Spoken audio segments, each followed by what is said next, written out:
Hey everyone, I'm the storyteller, and I'm here to help you relax tonight. I know a lot of you use this video to fall asleep, so before we start, make sure to like the video and subscribe to the channel. Also, tell me in the comments, where are you from, and what time is it there? Now get comfortable, take a deep breath, and just relax. The first night. I was 14 years old when it happened, and even now, years later, I still get chills thinking about that summer. My best friend Marcus was 15, just a year older than me, but he always acted like he knew everything about the world. That particular Friday night in July started like any other sleepover we'd had dozens of times before. His mom was pulling a double shift at the hospital where she worked as a nurse, and his dad was at the gym for his usual evening workout routine that could stretch for hours. We had the whole house to ourselves, which meant we could be as loud as we wanted while gaming. Marcus lived in one of those suburban houses that backed up to dense woodland. The kind of neighborhood where everyone knew each other, where kids still rode bikes until the streetlights came on, and where nothing bad ever seemed to happen. His house was a two-story colonial with cream-colored siding and dark green shutters. The backyard was massive, surrounded by a 6-foot wooden fence that his dad had built himself 5 years ago. Beyond that fence, the ground dropped off sharply into a ravine filled with thick trees and undergrowth that seemed to swallow sound and light alike. We were upstairs in Marcus's room, deeply invested in a tournament match of our favorite fighting game. The room was typical for a teenage boy.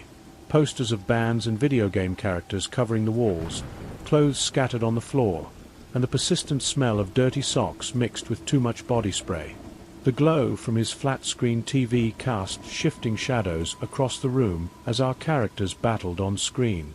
That's when we first heard it. It started as a subtle scratching sound, like fingernails dragging across wood. At first, I barely registered it over the game's soundtrack and our competitive trash talk.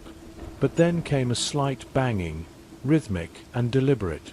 Marcus paused the game, and we both sat there in the sudden silence, listening. The scratching came again, followed by 3 distinct thumps. "It's probably just Max," Marcus said, referring to their golden retriever.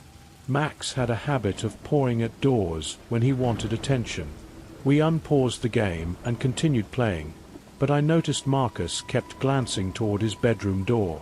Neither of us wanted to admit we were getting nervous over what was probably nothing. 5 minutes passed. 10 minutes. Then the sounds returned, but this time they were noticeably louder. The scratching had become more insistent, almost frantic, and the banging had evolved into something that sounded like someone or something throwing their weight against wood. My character died on screen because I wasn't paying attention anymore. My eyes were fixed on Marcus's face, watching his expression shift from annoyance to concern. "Okay, that's definitely not normal," he admitted, setting down his controller. We both stood up, and Marcus grabbed the baseball but he kept beside his bed. I didn't have anything, so I grabbed his heavy metal flashlight from his desk. It wasn't much, but it made me feel slightly less vulnerable. We crept out of his room and into the hallway. The upstairs of Marcus's house had 4 bedrooms and 2 bathrooms arranged around a central landing that overlooked the living room below. We could see Max from where we stood. He was lying outside his parents' bedroom door, completely still, his head resting on his paws. If Max was there, then what was making those sounds? "Maybe someone's trying to break in," I whispered, my mouth suddenly dry. The thought sent ice through my veins. Marcus nodded grimly, and we decided to search the house systematically. We checked every room upstairs first, opening closets, looking under beds, even checking behind shower curtains. Everything appeared normal, undisturbed, but the sounds continued, seeming to move around the house like something was circling it from the outside. We descended the stairs slowly, each creak of the old wood making us freeze. The main floor was dark, except for the kitchen light we'd left on earlier. We searched the living room, the dining room, the kitchen, even the basement. Nothing was out of place. No windows were broken, no doors were ajar. But those sounds persisted, growing more agitated. "We should check outside," Marcus suggested, though I could hear the reluctance in his voice. The thought of going out into the darkness made my stomach turn, but we couldn't just sit inside and wait for whatever was out there to find a way in. We went to the kitchen and grabbed 2 large knives from the wooden block on the counter. They were sharp, serious knives that Marcus's mom used for cooking. Holding one made me feel both safer and more afraid, because needing it meant acknowledging real danger. We decided to start with the backyard. Marcus slowly unlocked and opened the sliding glass door, and we stepped out onto the wooden deck. The motion sensor light clicked on, flooding the immediate area with harsh white light that made the shadows beyond seem even darker. The backyard looked empty, normal. The fence stood solid and unbreached. But something felt wrong. The air itself felt heavy, charged with an electricity that made the hair on my arms stand up. How would anyone even get in here?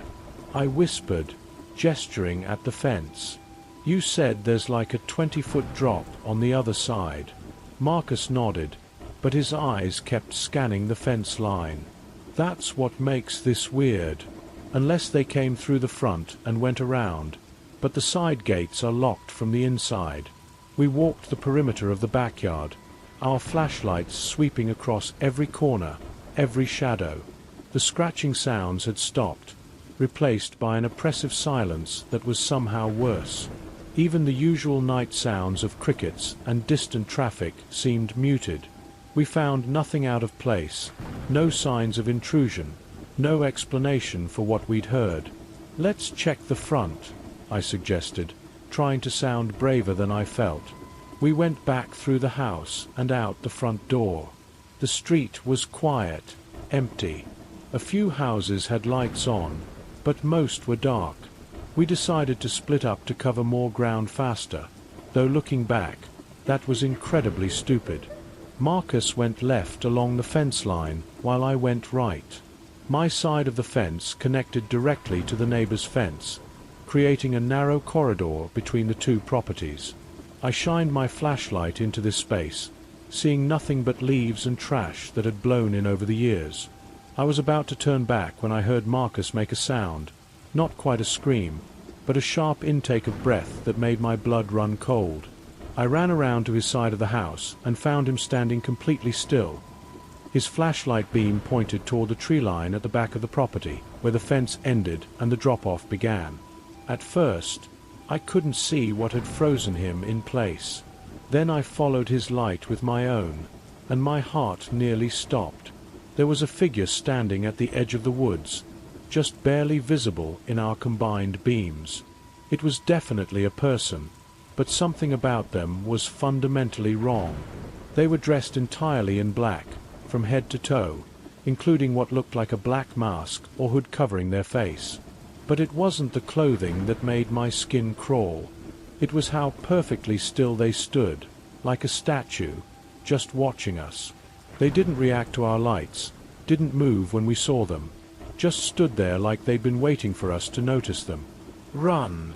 I screamed, breaking the spell. We sprinted back to the house, fumbling with the door in our panic. Once inside, Marcus slammed it shut and locked it while I grabbed his phone and dialed 911. My hands were shaking so badly I could barely press the numbers. The dispatcher was calm, professional, asking us questions about what we'd seen and where. She assured us officers were on their way and told us to stay inside with the doors locked. We sat in the living room with every light in the house on, clutching our knives and jumping at every small sound. Max had finally gotten up and came to sit with us, seeming to sense our fear. 2 police officers arrived within 10 minutes, though it felt like hours. They were professional, but seemed skeptical of 2 teenage boys claiming someone was watching the house. Still, they did their job, searching the property with their powerful flashlights and even walking into the woods where we'd seen the figure. They found nothing. No footprints, no disturbed vegetation, no sign anyone had been there at all. Could have been a deer, one officer suggested. Sometimes they stand still when caught in lights. Or maybe someone walking their property line. Lots of people have land back there. Marcus and I exchanged glances. We both knew what we'd seen wasn't a deer or an innocent neighbor. But what could we say? The officers gave us their card and told us to call if anything else happened, then left. Marcus's parents came home shortly after, and we told them everything. His mom was concerned, but his dad seemed to share the officers' skepticism. Probably just someone cutting through the woods, he said. Maybe a hunter scouting for deer signs. They wear all black sometimes to blend in. They insisted we sleep downstairs in the living room where they could hear us if anything happened. We set up sleeping bags on the floor, but neither of us slept much. Every small sound made us tense up. Every time Max moved, we'd both sit up, alert. Around 3 in the morning, exhausted from fear and adrenaline, we finally passed out. The second encounter. 2 weeks passed without incident. Life returned to normal, and we almost started to believe the adults were right. Maybe it had been our imagination, or a hunter, or just someone taking a shortcut through the woods. Marcus and I didn't talk about it much, but I noticed he'd started keeping his baseball bat closer to his bed, and he always double-checked that the doors were locked when his parents weren't home. It was another Friday night when Marcus invited me over again. I hesitated at first, remembering that figure in the woods, but I didn't want to seem scared. Besides, his parents would be home this time, at least for a while. His mom was working another late shift, but not until 10, and his dad would be home from the gym by 8. We wouldn't be alone for long. We were in the kitchen making sandwiches and joking about what had happened 2 weeks earlier, trying to make light of it. Marcus was doing an impression of how scared I'd looked when we saw the figure, and I was laughing despite myself. That's when his dog Max started barking at the back door. The kind of sharp, aggressive barking that meant he'd seen something that shouldn't be there. Marcus walked over to the door to let Max out, assuming he just needed to use the bathroom. The dog bounded outside, but instead of running to his usual spot, he charged straight toward the back fence, barking furiously. We watched from the doorway as Max reached the fence and stood there, hackles raised, growling at something we couldn't see on the other side. "Max, come," Marcus called, but the dog ignored him, continuing to growl and bark at the fence. That's when I saw it, just for a second. A pale hand gripping the top of the fence, fingers curled over the edge. Then it was gone, so quickly I wondered if I'd imagined it. "Did you see that?" I whispered to Marcus. "See what?" he asked, but his voice was tight with tension. I was about to explain when we both saw it clearly. A head slowly rising above the fence line, just high enough for someone to peer over. It was the same figure from before, or at least someone dressed the same way. All black, including something covering their face. They weren't trying to climb over, just watching. Max was going absolutely crazy, jumping at the fence and barking with a ferocity I'd never seen from the usually gentle dog. Marcus reacted faster than me this time. He called Max back forcefully, and when the dog finally obeyed, he grabbed him by the collar and pulled him inside. We slammed the door shut and locked it. This time, we didn't hesitate to call 911. While Marcus was on the phone with dispatch, I kept watch at the window. The head had disappeared from view, but I had the sickening feeling they were still there, just out of sight. The police response was faster this time, maybe because we'd called before. The same 2 officers from last time showed up, and they seemed to take us more seriously now that we were repeat callers. They searched the area behind the fence thoroughly, even calling for backup to search the woods more extensively. But once again, They found nothing. "We'll increase patrols in the area," one officer promised. "But you boys need to understand, without evidence or catching someone in the act, there's not much we can do. Could be anyone walking through those woods. It's not illegal to be in the forest, even if it's creepy." After they left, Marcus's dad arrived home from the gym. We told him what happened, and this time he seemed more concerned. He grabbed a powerful flashlight and his own baseball bat and did his own search of the property. He even climbed up on a ladder to look over the fence into the woods. "Nothing. Could be a transient," he said when he came back inside. "Someone camping in the woods who's curious about the houses. I'll install some security cameras tomorrow, and we'll keep the outside lights on at night from now on." Marcus's mom came home early from her shift when she heard what happened. She wanted to call the police again, but his dad convinced her they'd already done all they could. We all ended up sleeping in the living room that night. Marcus and I on the couches, his parents on an air mattress they brought down, and Max curled up between us all. It should have felt safer with everyone together, but I kept thinking about that hand on the fence, those fingers gripping the wood like they were testing its strength. The pattern emerges. The security cameras were installed that weekend. Marcus's dad went all out, putting up 6 cameras that covered every angle of the house and yard. They had night vision and motion detection, and they sent alerts to his phone whenever they detected movement. For a few days, the only alerts were from neighborhood cats and the occasional raccoon. Then, on Tuesday night, Marcus called me. His voice was shaking. "You need to see this," he said. "Can you come over?" My mom drove me over, concerned by the urgency in Marcus's voice when he'd called.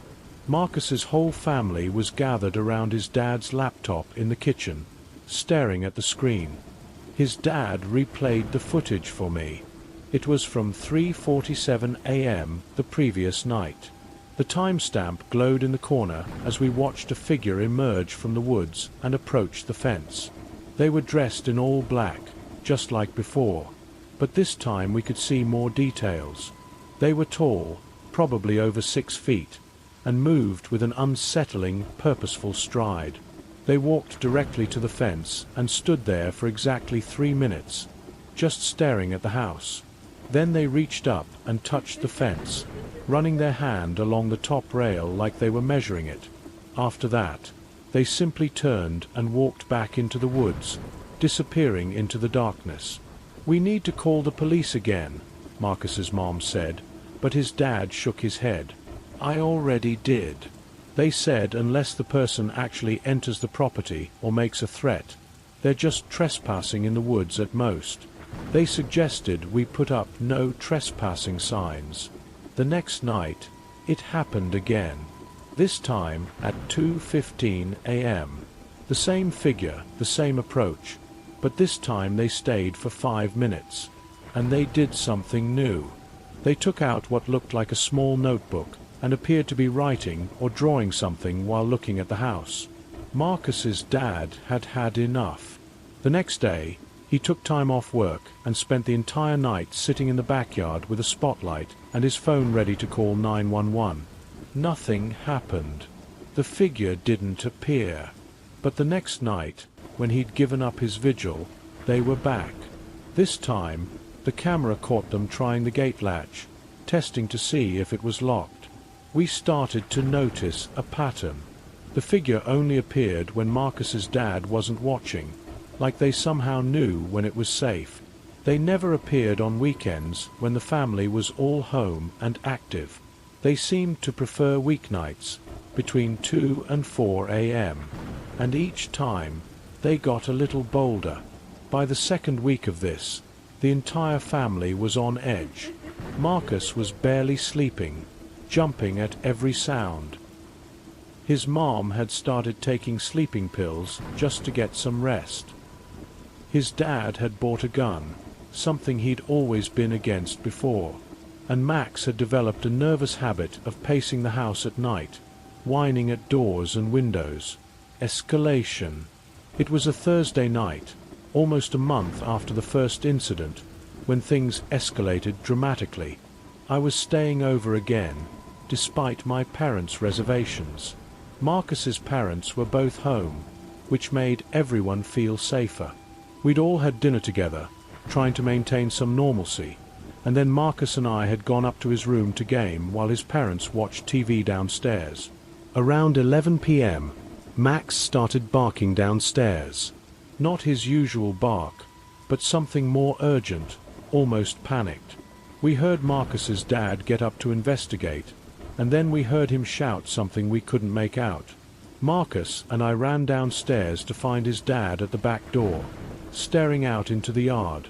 All 6 cameras had been spray-painted black, every single one, in the span of maybe 5 minutes while we were all inside and awake. The cameras hadn't caught anything except a sudden blackness as the paint covered their lenses. Whoever had done it had managed to approach each camera from its blind spot, showing an intimate knowledge of their placement and coverage. Marcus's mom was already on the phone with 911, but we all knew what the response would be. Vandalism, yes, but without catching the person in the act or having any evidence of who it was, there was little the police could do beyond filing a report. His dad grabbed his gun and the spotlight, determined to search the property himself. Marcus's mom begged him not to go outside, but he was beyond reason, furious that someone had been terrorizing his family for weeks. Marcus and I watched from the window as he swept the yard with the light, the gun held ready in his other hand. That's when we heard it, a loud bang from the front of the house. We all ran to the front windows to see what had happened. The front porch light had been shattered, glass scattered across the steps, but there was no one in sight. While we'd all been focused on the backyard, someone had circled around to the front. Another bang, this time from upstairs. It sounded like it came from Marcus's room. We all froze, looking at each other with wide eyes. Someone was inside the house. Marcus's dad came running in from the backyard, and we all gathered at the bottom of the stairs, staring up into the darkness of the second floor. "Stay here," his dad commanded, starting up the stairs with his gun raised. But Marcus's mom grabbed his arm. "No, we all leave. Right now. We get in the car and go." It was the smartest thing anyone had said all night. We grabbed Max and our phones and ran to the car in the garage. As we were pulling out, I looked back at the house and saw something that still haunts me. There was a figure standing in Marcus's bedroom window, just a black silhouette against the dim light from his computer monitor. They weren't moving, just standing there, watching us leave. We drove straight to the police station, where Marcus's dad filed a report and demanded action. The police sent multiple units to the house and did a thorough search. They found the broken light, the painted cameras, and something else. Marcus's bedroom window was unlocked and showed signs of being forced open from the outside. Someone had indeed been in the house. But once again, the intruder was gone without a trace. No fingerprints, no footprints, no evidence beyond the damage they'd caused. The police suggested the family stay in a hotel for a few nights while they increased patrols in the area. They also recommended installing an alarm system and replacing the cameras with more sophisticated ones that uploaded to the cloud instantly. The hunter becomes the hunted. The family stayed in a hotel for 3 nights while a security company installed a comprehensive alarm system. Marcus told me they barely slept, even in the hotel. Every sound in the hallway made them jump. His dad had become obsessed with finding out who was stalking them, spending hours researching similar cases and even hiring a private investigator. When they finally returned home, the house felt different. It was the same structure, the same rooms and furniture, but something fundamental had changed. The feeling of safety, of home, had been violated. Marcus said his mom had started looking at real estate listings in other towns. For a week, nothing happened. The new cameras showed nothing unusual. The alarm didn't trigger, and life seemed to be returning to normal. But we all knew it was just the calm before the storm. The pattern had been established. Whoever this was, they were patient. They knew how to wait. It was Marcus who came up with the idea. If this person had been studying them, learning their routines and defenses, why couldn't they do the same? His dad initially dismissed it as too dangerous, but Marcus persisted. They would set a trap. His parents would make a big show of leaving for a weekend trip, making sure neighbors saw them packing the car and leaving. But really, his dad would circle back and hide in the house, ready to catch the intruder in the act. I wasn't there for what happened next, but Marcus told me about it later. His mom and Marcus had gone to stay with his aunt 2 towns over, while his dad had parked his car a few streets away and snuck back into the house after dark. He'd disabled the alarm on the back door and sat in the dark living room with his gun and his phone, ready to call 911 the moment anything happened. He didn't have to wait long. Around 2 a.m., he heard the familiar sound of someone at the fence. He watched through the window as the figure emerged from the woods and approached the house. This time, they didn't hesitate at the fence. They climbed over it with practiced ease, landing silently in the backyard. They approached the back door and, finding it unlocked, as Marcus's dad had deliberately left it, slowly pushed it open. Marcus's dad waited until the intruder was fully inside before flipping on the lights and pointing the gun at them. What he saw was more disturbing than he'd expected. The intruder was indeed tall, probably 6 feet 4 inches or 6 feet 5 inches, and dressed entirely in black. But it wasn't tactical gear or hunting clothes. It was a bizarre collection of mismatched black garments.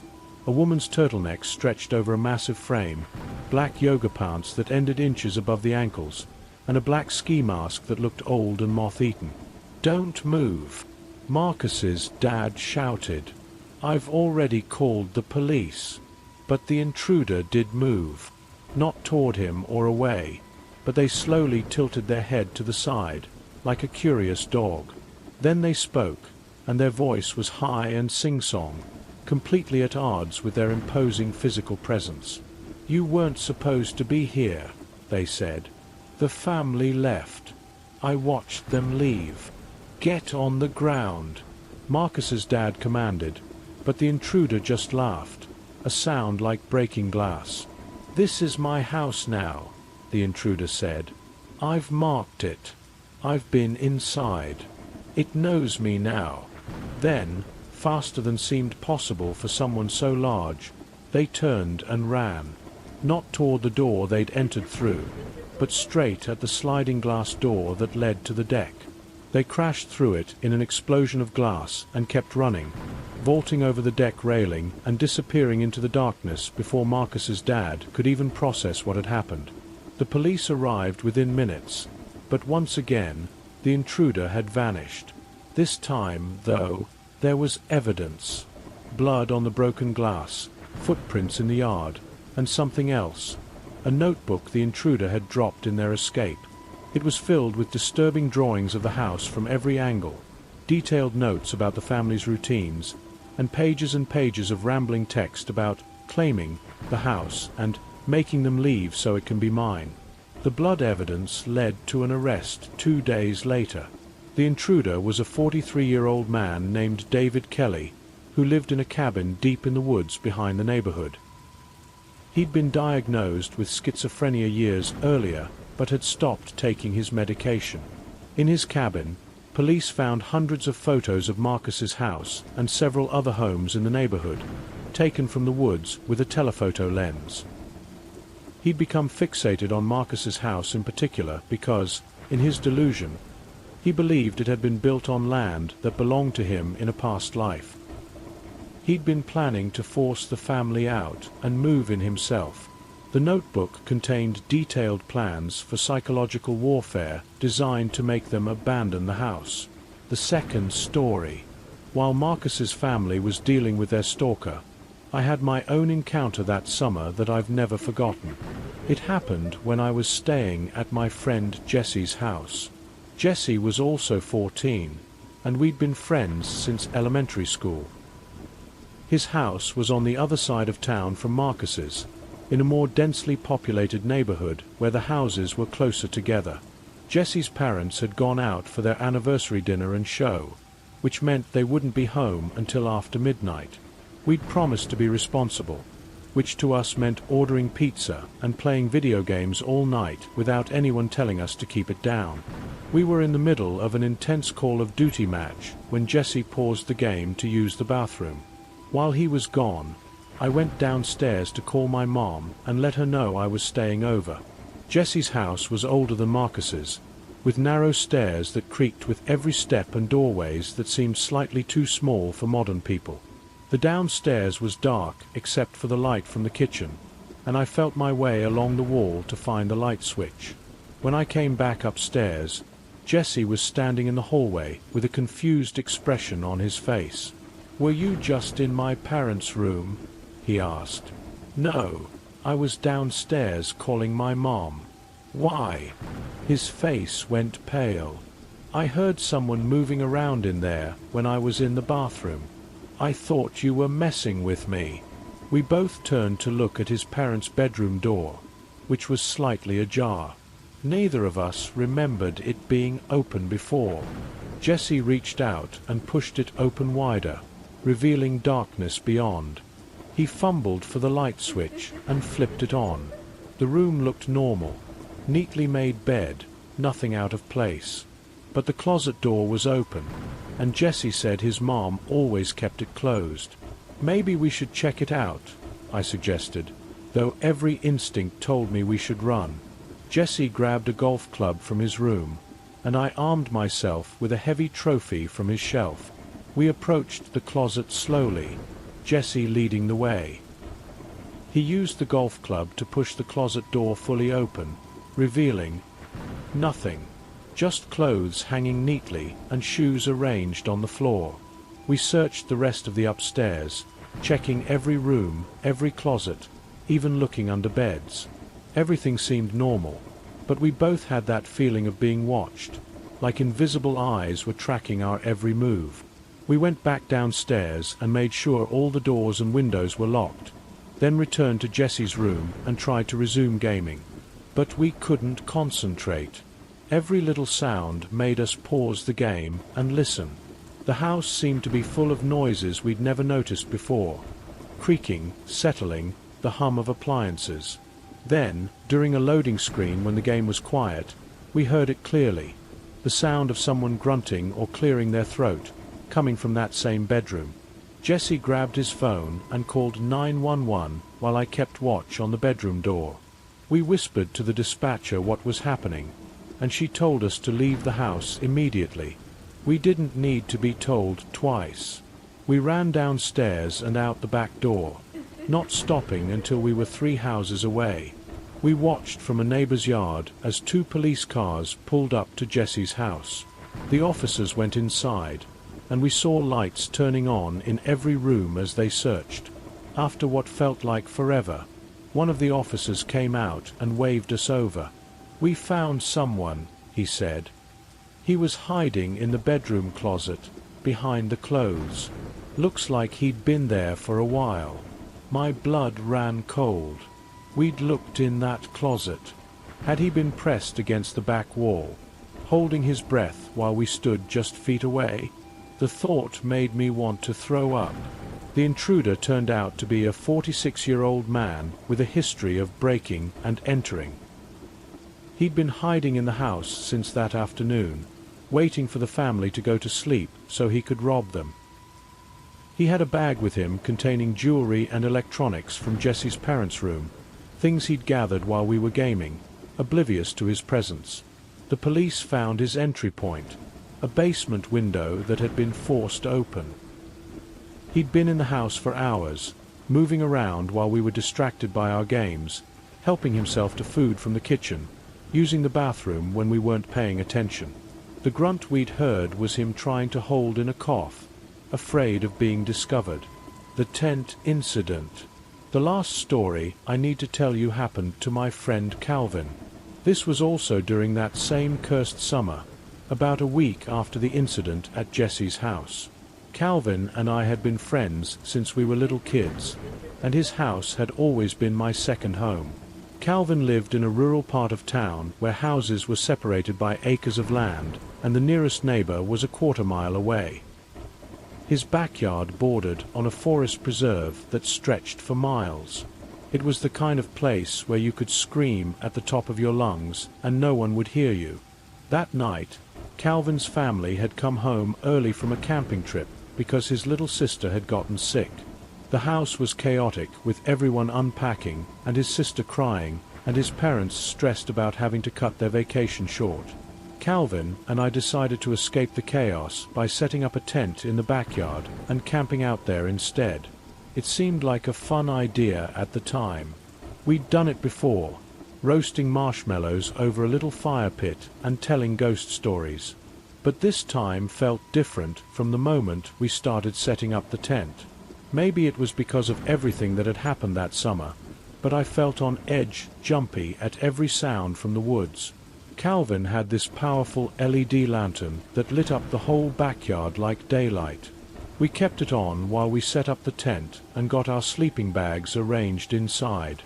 The tent was one of those big family-sized ones with room for 6 people, so we had plenty of space to spread out.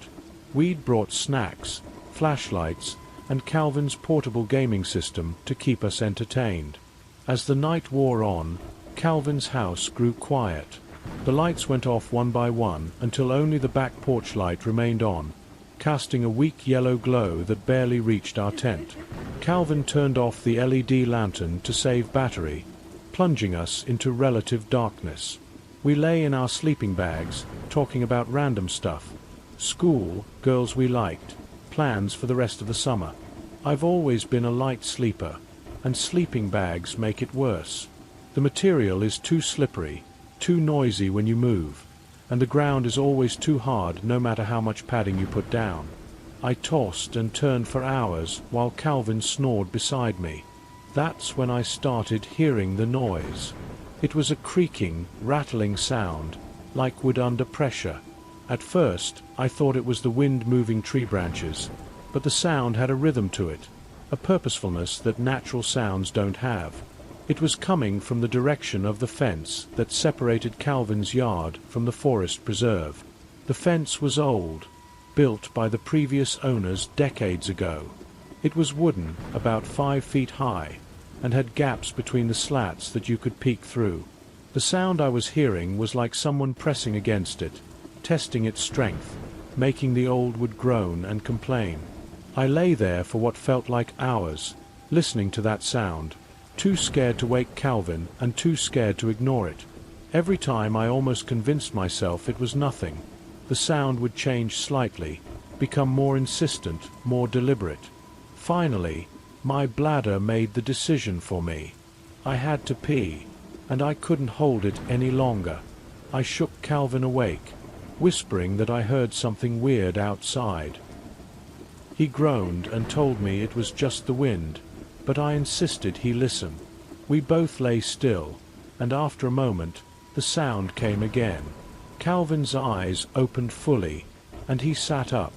That's definitely something," he admitted.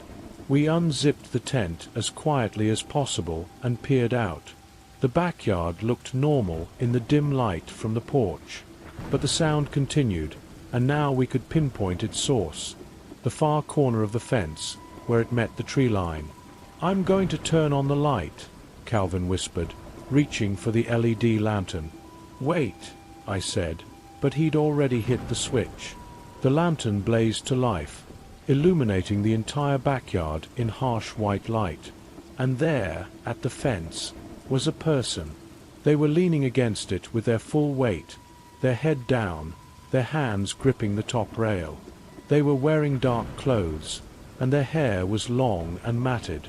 For a moment, they didn't react to the light. Then, slowly, they lifted their head and looked directly at us. I'll never forget that face. It was a man, probably in his 30s, with hollow cheeks and eyes that reflected the light like an animal's. His expression was blank, emotionless, like we were looking at a mannequin. He didn't run when we saw him. He just kept staring, his hands still gripping the fence. I turned the light off in pure instinct, like darkness could protect us somehow. We dove back into the tent and frantically unzipped the back entrance, the one facing the house. We ran for the back door, Calvin fumbling with his keys while I kept looking back, expecting to see that man coming over the fence. We burst into the house, waking Calvin's parents with our shouting. His dad grabbed a flashlight and a baseball bat and went outside while his mom called the police. We watched from the window as he searched the yard, but the man was gone. The only evidence he'd been there at all was a section of fence that was looser than before, like it had been pushed repeatedly. The police came and searched the woods behind the house. They found evidence of a makeshift campsite about 100 yards into the forest. A dirty sleeping bag, empty food cans, and disturbingly, a collection of items that had gone missing from yards in the neighborhood over the past month. Garden decorations, kids' toys, even some clothing from laundry lines. They never caught the man, but the campsite told a disturbing story. Among the stolen items were dozens of photographs, apparently taken with a disposable camera, showing various houses in the neighborhood from the woods. Calvin's house appeared in at least 20 of them, taken at different times of day and night. Some showed his family through windows, unaware they were being photographed. One particularly unsettling photo showed Calvin and me setting up the tent earlier that very evening. The pattern becomes clear. After that night at Calvin's house, we all started comparing notes. Marcus, Jesse, Calvin, and I met up at the local library where we felt safe in the bright lights and public space. We spread out a map of our town and marked where each incident had occurred. That's when we noticed something that made our blood run cold. All three houses were on the edge of wooded areas. All three had something in common. They backed up to the same sprawling forest preserve that wound through our county like a snake. What we'd thought were isolated incidents were all connected by miles of uninterrupted woodland. Someone could travel between all three locations without ever stepping onto a street or sidewalk. "We need to tell someone," Jesse said, his voice shaking. "The police need to know these are connected." But when we brought our theory to the police, they were skeptical. Yes, the houses were near the same forest system, but the incidents involved different people. David Kelly, who had stalked Marcus's family, was in custody. The man who'd broken into Jesse's house had been arrested. The man at Calvin's fence was still unknown. To the police, these were three separate cases with three separate perpetrators. But we knew better. There was something about those woods that attracted a certain type of person. Maybe it was the cover they provided, the ability to watch houses unseen, to move between properties without detection. Or maybe it was something else, something about the isolation and darkness that drew disturbed individuals like moths to a flame. We started researching the history of our town, spending hours in the library's archive section. What we found chilled us to the bone. Over the past 50 years, there had been dozens of similar incidents. Stalkers in the woods, break-ins at forest-adjacent properties, mysterious figures watching houses from the tree line. Most were never solved. The few that were involved different perpetrators each time, but the pattern was always the same. An elderly librarian named Mrs. Patterson overheard our discussion and approached our table. She looked around to make sure no one was listening, then leaned in close. "You boys are smart to be careful," she whispered. "Those woods have always been wrong. My grandmother used to tell stories about them, said they were cursed land, that they attracted the troubled and the lost. People who go in there sometimes come out different, changed." We thought she was just a superstitious old woman, but her next words made us reconsider. There's a reason the old families, the ones who've been here for generations, never build with their backs to those woods. They know better. The forest watches, and sometimes it sends watchers of its own. She shuffled away before we could ask more questions, leaving us with more fears than answers. The final summer incident. As August drew to a close, we thought the nightmare was over. David Kelly was awaiting trial, Jesse's intruder was in jail, and increased police patrols seemed to have scared off whoever had been watching Calvin's house. We started to relax, to believe that maybe we'd weathered the storm. But the woods weren't done with us yet. It was the last weekend before school started. All four of us were sleeping over at Marcus's house, a show of solidarity and support for his family, who was still recovering from their ordeal. His parents had installed even more security measures: motion-activated floodlights that turned the backyard into a stadium, an alarm system that would trigger if anyone even touched the fence, and cameras that uploaded directly to cloud storage and the security company simultaneously. We felt safe. We felt protected. We were wrong. Around 2 in the morning, I woke up needing to use the bathroom. The four of us were camping out in the living room, sleeping bags spread across the floor. I carefully stepped over Calvin and Jesse, trying not to wake anyone. The house was quiet except for the hum of the air conditioning and Marcus's dad's snoring from upstairs. I was washing my hands when I heard it, a soft tapping at the bathroom window. The window was frosted glass, so I couldn't see out, but I could make out a shadow on the other side. The tapping came again, deliberate and patient. 3 taps, pause. 3 taps, pause. Every instinct told me to run, but I forced myself to edge closer to the window. There was a small clear spot in the frosted glass near the top, and I stood on the toilet to peer through it. What I saw nearly made me fall. There was a face pressed against the glass, but it wasn't looking in. It was turned to the side, like the person was listening. They were wearing what looked like a pale mask, but as my eyes adjusted, I realized it wasn't a mask at all. It was someone's face painted white, with dark circles drawn around the eyes and a red slash for a mouth, like a child's drawing of a face, crude and disturbing. I held my breath, afraid any sound would draw their attention. The face remained pressed against the glass for what felt like hours, but was probably only seconds. Then, suddenly, it turned toward me. Those painted eyes seemed to look right through the frosted glass, right at me. The red slash of a mouth opened, and they whispered something I couldn't hear through the glass. I scrambled down from the toilet and ran from the bathroom, my heart pounding so hard I thought it might explode. I shook Marcus awake, then Jesse and Calvin, gesturing frantically for them to be quiet. We crept to the living room window and peered out into the yard. The security lights were all on, bathing everything in harsh brightness. But there was no one there. No painted face, no intruder, nothing. We were about to relax when Calvin grabbed my arm and pointed. There, at the very edge of the light's reach, where the yard met the forest, stood 3 figures. They were all dressed differently, but stood in exactly the same pose. Arms at their sides, heads tilted slightly to the left, perfectly still. One wore all white, like a photographic negative of the black-clad stalker from before. Another wore what looked like a patchwork of different colored clothes, like a harlequin. And the third, the one in the middle, had that painted face I'd seen at the window. They weren't trying to hide. They weren't trying to break in.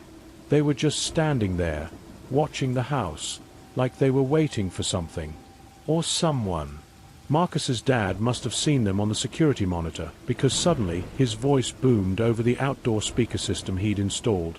"The police are on their way. Leave now, or I will defend my property." The 3 figures didn't run. They didn't even flinch. Instead, they all slowly raised their right hands and waved in perfect synchronization. Then they turned and walked calmly into the woods, disappearing into the darkness like they'd never been there at all. The police arrived within minutes, but their search found nothing. No footprints, no disturbance in the undergrowth, no sign anyone had been there. The security footage showed the figures clearly, but their faces were either painted, masked, or turned away from the cameras. There was no way to identify them. That was the last time any of us saw the watchers that summer, but their presence lingered. We all knew they were still out there, somewhere in those vast woods, watching and waiting. The aftermath. School started, and we tried to return to normal life. But none of us were the same. Marcus developed anxiety and couldn't sleep without checking every lock 3 times. Jesse refused to be alone in any house, always needing someone else present. Calvin's family moved to an apartment complex in the city center, as far from the woods as they could get. And me. I still have nightmares about painted faces at windows and dark figures standing at the edge of the light. We researched obsessively, finding similar stories from all over the country. Woods that seemed to attract strange individuals, people who watched houses from the forests, unexplained figures that appeared and disappeared without a trace. We found online forums dedicated to the phenomenon, people sharing their experiences and theories. Some believed it was a cult or organization, people who lived in the woods and had developed their own twisted culture.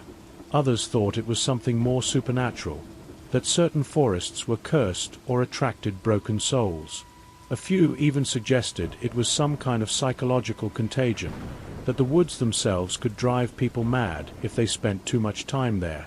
We never found a satisfying answer, but we did find a pattern. The watching usually lasted for 1 summer, then stopped as suddenly as it began. The watchers would move on to another area, another set of woods, another group of houses to terrorize. It was like they were nomadic, following some invisible schedule or pattern only they understood. Marcus's family ended up moving the following spring. His parents said it was for his dad's job, but we all knew the truth. They couldn't feel safe in that house anymore. Every creak, every shadow, every unexpected sound brought back the terror of that summer. The house sold quickly to a young couple from the city who thought they were getting a great deal on a beautiful property backing up to nature. We wanted to warn them, but what could we say that wouldn't sound insane? That the woods were cursed? That people in painted faces might watch their house? That someone in black might try to claim their home? They would have thought we were crazy or trying to scare them away from the property. Jesse's family installed a sophisticated alarm system and bars on all the ground floor windows. His parents told people it was because of a string of break-ins in the neighborhood, but Jesse told me his mom still checks every closet before she goes to bed, still can't shake the feeling that someone might be hiding in their house. Calvin never talks about that night in the tent, but he can't go camping anymore. Even the thought of sleeping outdoors makes him panic. His parents took him to therapy, but how do you explain to a therapist that your fear is completely rational, based on a real experience that defies explanation? 5 years later, I'm 19 now, in college in a different state, far from those woods. I chose a university in the desert specifically because there were no forests for miles in any direction. My roommate thinks I'm weird for keeping the blinds closed at night, for double-checking the locks, for jumping at unexpected sounds. He doesn't understand, and I hope he never has to. Last month, I got a call from Marcus. He was excited, talking fast like he used to when we were kids. He'd found something online, a news article from a town in Oregon. A family had reported mysterious figures watching their house from the woods behind their property. The description was identical. People in black, strange painted faces, synchronized movements. The local police were baffled. "It's them," Marcus said, "or others like them. They're still out there." We created a website to collect stories, to warn people, to try to find patterns. We've received hundreds of submissions from all over the country. The details vary, but the core is always the same. Forests that harbor watchers, figures that observe but rarely act, a sense of being hunted by something that never quite attacks. Some nights, when I can't sleep, I wonder if they're still in those woods behind Marcus's old house. I wonder if the new family has seen them yet, or if they're still in the watching phase, learning routines, testing defenses, waiting for the perfect moment to escalate. I think about Mrs. Patterson's words often. The forest watches, and sometimes it sends watchers of its own. Maybe she was right. Maybe some places are just wrong, corrupted in ways we don't understand. Maybe the wilderness has its own agenda, its own way of reclaiming what civilization has taken. Or maybe it's simpler than that. Maybe there are just people out there who've chosen to live outside society's rules, who've found in the woods a place where they can indulge their darkest impulses. People who've discovered that the space between civilization and wilderness is where they can exist unseen, watching, waiting, planning. I've read every book on the subject, studied every similar case, interviewed dozens of witnesses. But I'm no closer to understanding what happened that summer than I was when I was 14, trembling in Marcus's living room, waiting for the sun to rise and chase away the shadows. What I do know is this: if you live near the woods, especially old woods that stretch for miles, be careful. Install security systems. Keep your doors locked. Trust your instincts when something feels wrong. And if you ever see figures standing at the edge of your property line, just watching, don't try to be a hero. Don't investigate. Don't assume it's harmless. Call the police. Call your neighbors. Turn on every light you have. And whatever you do, never ever follow them into the woods.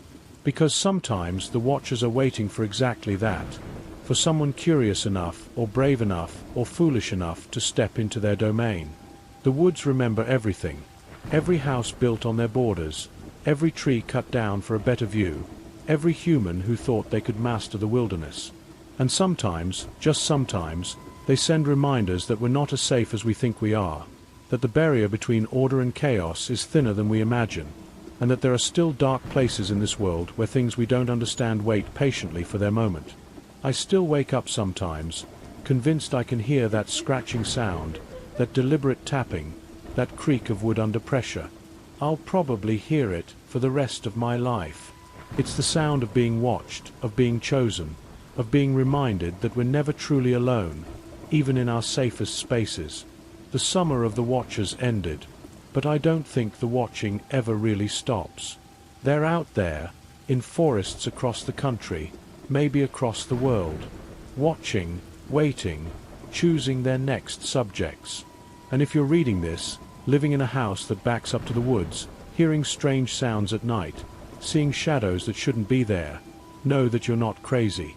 You're not imagining it. They're watching you too. And once they start, they rarely stop until they get what they want. The question is, what do they want?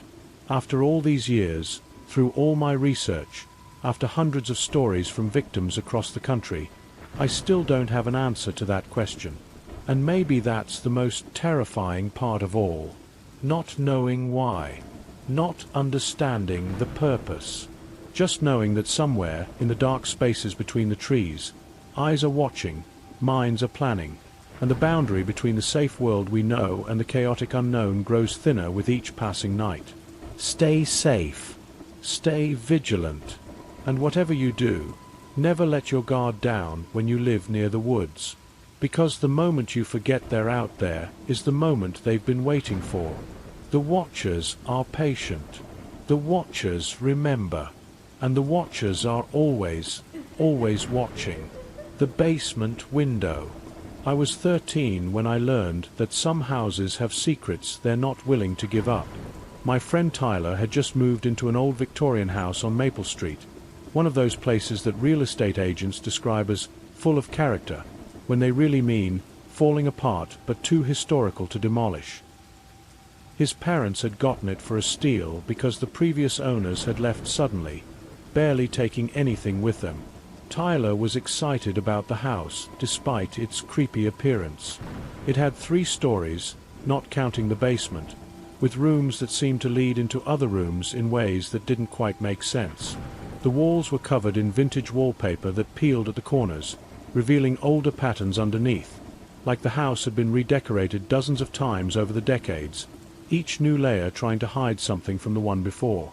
It was a Friday in October when Tyler invited me and our friend Sam over for his first sleepover in the new house.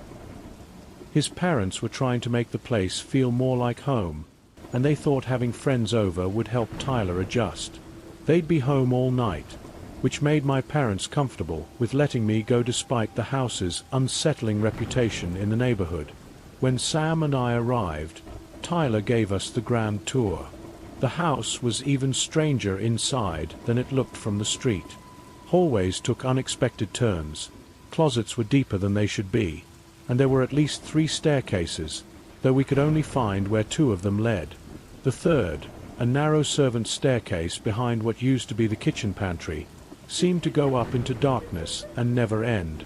"My dad says it's blocked off somewhere," Tyler explained when we shined a flashlight up into the gloom. "Probably leads to an old attic that got sealed during renovations." Tyler's room was on the 2nd floor, overlooking the backyard. It was the most normal room in the house, probably because his parents had completely renovated it before moving in. Fresh paint covered the walls, new carpet covered the old wooden floors, and modern furniture made it feel like it belonged in this century. We set up our sleeping bags and settled in for a night of video games and junk food. Around 10 o'clock, Tyler's parents went to bed, reminding us to keep the noise down. We switched from the racing game we'd been playing to something quieter, passing a single controller between us as we took turns trying to beat levels in a puzzle game. That's when Sam first mentioned the basement. "Have you been down there yet?" he asked Tyler. Tyler shook his head. "My parents told me to stay out until they can renovate it. They say the stairs aren't safe and there might be mold or something." "Come on," Sam said, grinning. "Your parents are asleep. Let's just take a quick look." I didn't want to go. Something about the house already made me uneasy, and the thought of exploring a basement that even Tyler's parents avoided made my stomach turn. But I didn't want to look scared in front of my friends, so when they headed for the basement door, I followed. The door was in the kitchen, painted the same white as the walls, like someone had tried to make it invisible. Tyler turned the old brass knob slowly, wincing at every creak. The door opened to reveal wooden stairs descending into absolute darkness. The light switch at the top of the stairs clicked uselessly when Tyler tried it. "The electricity doesn't work down there," he whispered. "My dad's hiring an electrician next week." We used our phones as flashlights, the LED beams seeming weak against the thick darkness below. The stairs groaned under our weight, and I could smell something musty and old, like newspapers left in a damp garage for decades. The basement was exactly what you'd expect. Stone walls, dirt floor in some places, concrete in others. Old furniture covered in sheets stood like ghosts in the corners, and boxes were stacked everywhere, most of them labeled with dates going back to the 1950s. "The previous owners left all this," Tyler explained. "My parents haven't had time to go through it yet." We explored cautiously, finding old Christmas decorations, moldering books, and furniture that looked like it hadn't been moved in years. Then Sam found the window. It was small, set high in the wall, probably at ground level outside. But that wasn't what made us all stop and stare. The window was painted black from the inside, and someone had scratched words into the paint. When we got closer and shined our lights on it, we could read what it said. "Don't let them see you." Below that, in different handwriting, "They watch from the garden." And below that, in what looked like a child's scrawl, "Mommy says hide." We stood there in silence, our phone lights creating shifting shadows on the walls. Tyler was the first to speak. That's really weird. Maybe it's from when kids used to play down here, Sam suggested, but his voice was shaking. I walked closer to the window and noticed something else. The paint wasn't just black. It had been applied in multiple layers, like someone had painted it, then painted it again and again. In some places where the paint had chipped, I could see more writing underneath, older messages scratched into previous layers. "We should go back upstairs," I said. But Tyler was already pulling at the corner of the painted window, trying to peel some of the paint away. "I want to see what's outside." "Don't," I said, grabbing his hand. "Just leave it." But it was too late. A large piece of paint flaked off, revealing clear glass underneath. Tyler shined his light through it, trying to see into the backyard. For a moment, there was nothing but darkness. Then, suddenly, a face appeared on the other side of the glass. It was pale, with dark hollows where the eyes should be, pressed against the window like it had been waiting there. We all screamed and stumbled backward. Tyler dropped his phone, and in the moment of darkness before he picked it up, we heard scratching on the glass, like fingernails dragging across it. We ran for the stairs, pushing each other in our panic to get up them. Tyler slammed the basement door behind us and locked it. Then we ran to his room and shut that door too. We sat on his bed, breathing hard, trying to make sense of what we'd seen. "Maybe it was a reflection," Sam said. "Our lights on the glass or something." "It wasn't a reflection," Tyler said quietly. "It moved." We spent the next hour debating whether to wake Tyler's parents, but we were 13-year-old boys. The fear of being called babies outweighed our fear of whatever we'd seen. We decided to stay in Tyler's room with the door locked and wait for morning. Around midnight, we heard Tyler's parents go downstairs, probably to get water or a snack. We listened to their footsteps on the old floorboards, following their movement through the house. They went to the kitchen, paused there for a few minutes, then came back upstairs. Their bedroom door closed, and the house fell silent again. That's when we heard the basement door open. It was unmistakable, the long, slow creak we'd heard earlier when we'd opened it ourselves. We looked at each other in terror. Tyler's parents had just been in the kitchen. Had they gone into the basement? But we hadn't heard them on those creaky stairs. Footsteps crossed the kitchen floor. Slow, deliberate steps that paused every few feet like someone unfamiliar with the layout. They moved into the living room, then to the bottom of the stairs leading to the second floor. We heard the first step creak, then the second, then the third. Tyler grabbed his phone and called his dad. We could hear the phone ringing in his parents' room down the hall. His dad answered, groggy and confused. "Dad," Tyler whispered urgently, "did you just go to the basement?" "What?" "No, we're in bed." "Why are you?" "Someone's in the house. They came from the basement." The footsteps had reached the top of the stairs. We could hear them in the hallway now, moving slowly toward Tyler's room. His dad was out of bed immediately. We could hear him moving around, heard his mom asking what was wrong.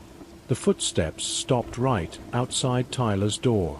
The doorknob turned slowly. The lock held, but the door pushed against it, making the wood creak. Then, in a voice that sounded like wind through dried leaves, someone spoke. "I saw you looking." Tyler's dad threw open their bedroom door and shouted, "Who's there?" Immediately, the footsteps ran, not toward Tyler's parents, but back down the stairs, moving faster than seemed possible. We heard them crash through the kitchen, heard the basement door slam. Tyler's dad ran after them, turning on lights as he went, but by the time he reached the kitchen, the house was empty. He called the police while Tyler's mom brought us all into their room. The police searched the house thoroughly, including the basement. They found no signs of forced entry, No evidence of an intruder. The basement door was locked, just as Tyler had left it. The window we'd looked through showed no signs of disturbance on the outside, though the officers noted the strange painted interior and said they'd include it in their report. But they found something else that made them take our story more seriously. In the dirt floor section of the basement, there were footprints. Not fresh ones, but old indentations that had been there so long they'd become permanent features of the floor. They led from a corner where the concrete ended to directly below the painted window, where they stopped, like someone had stood there, looking up at that window, for a very long time. The police suggested the family stay in a hotel for the night, but Tyler's dad refused to be driven from his own home. They did accept the officer's suggestion to have someone check the house's history, though. What they found the next day changed everything. The closet game. 3 weeks after the incident at Tyler's house, I was at another sleepover, this time at my friend Jake's place. Jake lived in a modern subdivision where all the houses looked roughly the same and nothing bad had ever happened, or so we thought. His parents had gone to a wedding reception and wouldn't be back until after midnight, leaving Jake's 17-year-old brother Connor in charge. Connor was cool in the way older brothers sometimes are. He didn't care what we did as long as we didn't break anything or make enough noise for the neighbors to complain. He was in the living room with his girlfriend, leaving Jake, me, our friend Alex, and Jake's younger cousin Danny to hang out in Jake's room. Danny was only 11, but he was desperate to hang out with the older kids. He'd been annoying us all evening, trying to prove he was mature enough to be part of our group. That's probably why, when the conversation turned to scary things as it always did at sleepovers, Danny was the one who brought up the closet game. "My sister's friend told her about it," Danny said, his eyes wide with excitement. "It's this ritual you can do to see into other dimensions or something." We laughed at him, but Danny persisted. He pulled out his phone and showed us a website dedicated to paranormal games and rituals. The closet game had its own page, complete with instructions and warnings. "It says you need a closet with a door, a candle, matches, and a mirror," Danny read. "You go into the closet at exactly 11:11 p.m., light the candle, and hold the mirror facing the door. Then you close your eyes and count to 50. When you open them, you're supposed to see another room in the mirror, one that exists in another dimension." "That's the stupidest thing I've ever heard," Alex said, but I could tell he was intrigued. Jake was already checking his closet. It was a walk-in, not huge but big enough for someone to stand in comfortably. "We have everything except a handheld mirror," he said. "There's one in the bathroom," Danny offered eagerly. I should have been the voice of reason. After what happened at Tyler's house, I should have known better than to mess with things we didn't understand. But peer pressure is a powerful thing, and I didn't want to be the one who ruined everyone's fun. By 11 p.m., we had everything set up. We'd even convinced Connor to let us borrow his lighter, since Jake couldn't find matches. The plan was for each of us to try it, starting with Danny since it was his idea. We synchronized our phones to make sure we'd know exactly when it was 11:11. Danny went into the closet with the candle and mirror, looking both excited and terrified. We closed the door and listened. For a while, there was nothing but silence. Then, at what must have been the 50-count mark, Danny screamed. We yanked the door open to find Danny on the floor of the closet, the candle knocked over but thankfully extinguished, the mirror cracked in his hand. His eyes were wide with terror, and he was breathing in short, panicked gasps. "There was someone in there," he whispered. "In the mirror. Not me. Someone else. They were standing right behind me." We tried to calm him down, told him it was just his imagination, but Danny was inconsolable. He called his mom to pick him up, making up a story about feeling sick. While we waited for her to arrive, Danny pulled me aside. "Don't do it," he said. "Don't any of you do it. There's something wrong with that closet." After Danny left, the rest of us tried to laugh it off, but the mood had changed. The closet door stood open, looking perfectly normal, but none of us wanted to go near it.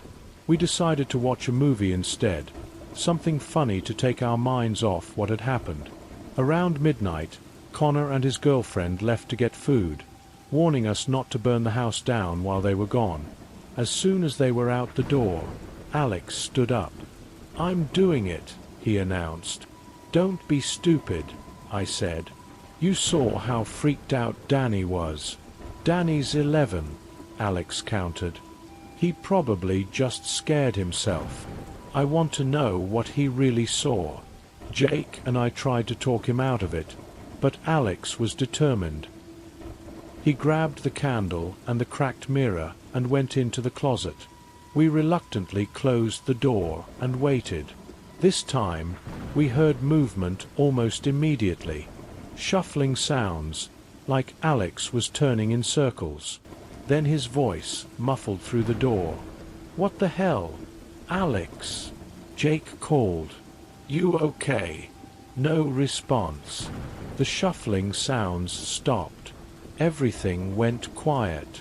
We waited 30 more seconds, then opened the door. The closet was empty. The candle sat on the floor, still burning. The mirror lay beside it, now completely shattered. But Alex was gone.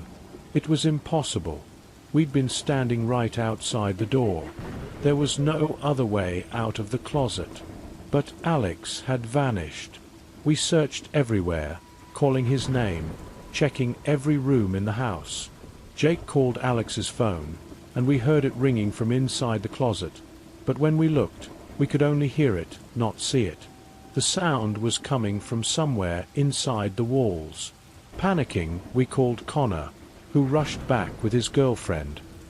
He didn't believe us at first, thought we were playing a prank. But when he saw our genuine terror and couldn't find Alex anywhere, he called the police. The police treated it as a missing person case. They searched the house, the neighborhood, questioned us repeatedly. We told them about the closet game, but they dismissed it as teenage nonsense. They thought Alex had run away, maybe climbed out a window when we weren't looking. But we knew better. We'd been watching that door the entire time. The search continued for 3 days. Alex's parents were distraught. The whole school was talking about it. Then, on the 3rd night, Jake called me, hysteria in his voice. "He's back," Jake said. "Alex is back. But something's wrong with him." I rode my bike to Jake's house as fast as I could. The police were already there, along with an ambulance. Alex was sitting in the back of the ambulance, a blanket around his shoulders, staring at nothing. His parents were there, crying with relief, but Alex didn't seem to recognize them. Jake pulled me aside and told me what had happened. He'd been in his room when he heard scratching sounds coming from the closet. When he opened it, Alex was standing there, facing the wall, scratching at it with his fingernails until they bled. He didn't respond when Jake called his name, just kept scratching. When Jake touched his shoulder, Alex had turned around, and Jake said his eyes were different. Not a different color, but like they were seeing something else, somewhere else. Alex had walked past Jake like he wasn't there, gone downstairs and sat on the couch. He hadn't spoken a word since. The doctors said it was trauma, possibly a fugue state. They suspected drugs, though the tests came back negative. Alex was hospitalized for psychiatric evaluation. When he finally started talking a week later, what he said made no sense to anyone except Jake and me. "The other room," he kept saying. "I'm still in the other room. This is the reflection. I'm still there. They won't let me leave." Alex never fully recovered. His family moved away a month later, seeking specialized treatment in another state. The last time I saw him, he was drawing obsessively in a notebook. The same image over and over. A closet door, viewed from the inside, with shadowy figures standing on the other side, waiting. The attic visitors. After what happened to Alex, I swore off sleepovers for a while. But by December, when my friend Mason invited me to stay over during winter break, I figured enough time had passed. Mason lived in a normal ranch-style house in a normal neighborhood. No basement, no creepy history, just a boring suburban home where the scariest thing that ever happened was his dad accidentally backing over the mailbox. Mason's parents were going to a holiday party and would be home late. His older sister Rachel was supposed to be watching us, but she was 16 and had better things to do than babysit two 14-year-olds. She told us she'd be in her room video chatting with her boyfriend and to leave her alone unless the house was on fire. It was just Mason and me, which was fine. We'd been friends since elementary school, and some of my best memories were of sleepovers at his house. We set up in the living room with plans to marathon horror movies. Ironically enough, we'd made it through 2 films when we heard the noise from above. Mason's house had an attic, but it wasn't the kind you could stand up in. It was just a crawl space for storage, accessible through a pull-down ladder in the hallway ceiling. His family barely used it, just storing Christmas decorations and old baby clothes up there. But now we could hear distinct footsteps crossing the floor above us. Maybe it's Rachel, I suggested, though I knew her room was on the other side of the house. Mason shook his head. The attic access is right outside her door. She would have had to walk past us to get the ladder down. We muted the TV and listened. The footsteps were slow and heavy, making the ceiling creak with each step. They moved from one end of the house to the other, paused, then walked back. It sounded like someone pacing. Could be squirrels or something, Mason said, but neither of us believed it. These were definitely human footsteps. We went to Rachel's room and knocked. She answered the door annoyed, still holding her laptop. "What do you want? Is someone in the attic?" Mason asked. Rachel looked confused. "No. Why would anyone be in the attic?" We told her about the footsteps. She rolled her eyes at first, but then we all heard it. A loud thump from above, like someone had dropped something heavy. Rachel's annoyed expression changed to concern. "Stay here," she said, heading for the hallway. We followed despite her instruction. The attic access was a square panel in the ceiling with a string hanging down. Rachel pulled the string, and the panel opened, revealing a folded ladder. As she pulled the ladder down, we heard the footsteps again, but this time they were moving quickly, like someone running. Rachel climbed up first, using her phone's flashlight to peer into the darkness. She screamed and nearly fell off the ladder. Mason caught her as she scrambled down. "There's someone up there," she gasped. "I saw them. In the corner. Just standing there." We slammed the attic access closed and called 911. Rachel also called her parents, who said they were leaving the party immediately. While we waited for the police, we huddled in the living room, watching the ceiling, listening to the continued movement above us. The footsteps had become more aggressive, almost angry. They stomped back and forth, and we could hear dragging sounds, like furniture being moved. Then, most disturbingly, we heard what sounded like multiple sets of footsteps, as if more than one person was up there. The police arrived before Mason's parents. 2 officers went up into the attic while we waited outside with a 3rd officer. We could hear them moving around up there, their radios crackling. After what felt like forever, they came back down. "There's no one up there," one officer said. "But—" He paused, looking uncomfortable. "But what?" Rachel demanded. "Someone's been living up there. Recently. There's a makeshift bed, food wrappers, bottles of water, and pictures. Pictures? Mason asked. The officer hesitated again. Pictures of your family, taken through the windows. Dozens of them. Mason's parents arrived as the police were gathering evidence from the attic.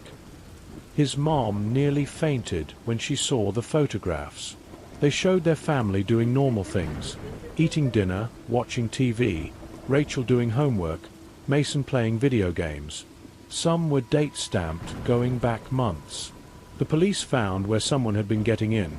A small ventilation grate on the side of the house had been removed and replaced so carefully that no one had noticed. Someone could crawl through the opening, through the ventilation system, and into the attic. They'd even rigged the grate to lock from the inside. But here's the part that still keeps me awake at night. While the police were investigating, they found a journal. It was filled with detailed notes about the family's schedule, their habits, their conversations. But the last entry, dated that night, said, "They finally noticed me. Time to introduce myself properly. The younger boy's friend looks familiar. I think I've visited his house before." The police never found who had been living in Mason's attic. The fingerprints didn't match anyone in the system. Mason's family stayed in a hotel for a week while they had the house secured and the attic cleaned out. They installed security cameras and motion sensors. But Mason told me that sometimes, late at night, he still hears footsteps above his room, even though the attic is now sealed and alarmed. The mirror house. By spring, I'd had enough of sleepovers. But when my friend Ethan invited me to his family's lake house for his birthday weekend, my parents insisted I go. They thought I was becoming antisocial, spending too much time alone. They didn't understand that I had good reasons for avoiding overnight stays at other people's houses. Ethan's lake house was 2 hours from town, isolated on a private road with only 2 other houses nearby, both empty in the off-season. It was a beautiful place during the day, a 2-story cabin with huge windows overlooking the water, a dock with a boat, and forest all around. But as the sun set that first night, the isolation felt less peaceful and more threatening. There were 6 of us there for Ethan's birthday. Me, Ethan, his best friend Carlos, our classmate Will, and Ethan's cousins, twins named Brad and Brett. Ethan's parents were there too, but they gave us space, staying on the main floor while we took over the furnished basement, which had been converted into a game room. The basement was actually pretty cool, with a pool table, air hockey, and a huge TV for gaming. But what made it unique was the mirrors. The previous owner had been a dance instructor and had installed floor-to-ceiling mirrors along one entire wall. Ethan's parents had meant to remove them, but never got around to it. As we played pool that evening, I kept catching movement in those mirrors out of the corner of my eye. Every time I looked directly at them, it was just our reflections, but something felt off. It took me a while to realize what it was. The reflections were delayed, just by a fraction of a second, but enough to be noticeable if you were paying attention. When someone moved, their reflection followed a heartbeat later. I mentioned it to Carlos, and he laughed it off. It's probably just your eyes playing tricks, like when a TV has a slight delay. But mirrors don't have delays. They're instant. Light doesn't lag. As the night went on, the delay became more noticeable. By 10 p.m., it was a full second. You could wave your hand and watch your reflection wave back like it was copying you rather than reflecting you. The others started to notice too, and what had been funny at first became unsettling. Maybe it's something with the lighting, Will suggested, but we all knew that made no sense. Ethan went upstairs to tell his parents, but they were already asleep. He didn't want to wake them over something so weird but harmless. We decided to just avoid looking at the mirrors and focus on gaming. Around midnight, Brett went to the bathroom, which was in the corner of the basement. When he came out, his face was pale. "There's someone in the mirrors," he said. We thought he was joking, trying to scare us. But Brett wasn't the joking type. He was genuinely frightened. "What do you mean?" Ethan asked. When I walked past the mirrors to the bathroom, my reflection kept walking after I stopped. It went all the way to the reflected bathroom door and stood there, waiting. When I came out, it was still there, just standing, facing the door. It only moved back when I got close to the mirror. We all looked at the mirrors. Our reflections looked normal, all 6 of us standing exactly where we were. But then Brad pointed at the far end of the mirror. "Who's that?" There was a 7th reflection. A tall figure standing in the corner of the reflected room, where no one stood in our room. As we watched, it raised its hand and waved slowly. We backed away from the mirrors, but our reflections didn't move with us. They stayed where they were, standing still, watching us retreat. Then, one by one, they turned to look at the 7th figure. "We need to get out of here," I said. But as we headed for the stairs, our reflections moved to block the reflected stairway.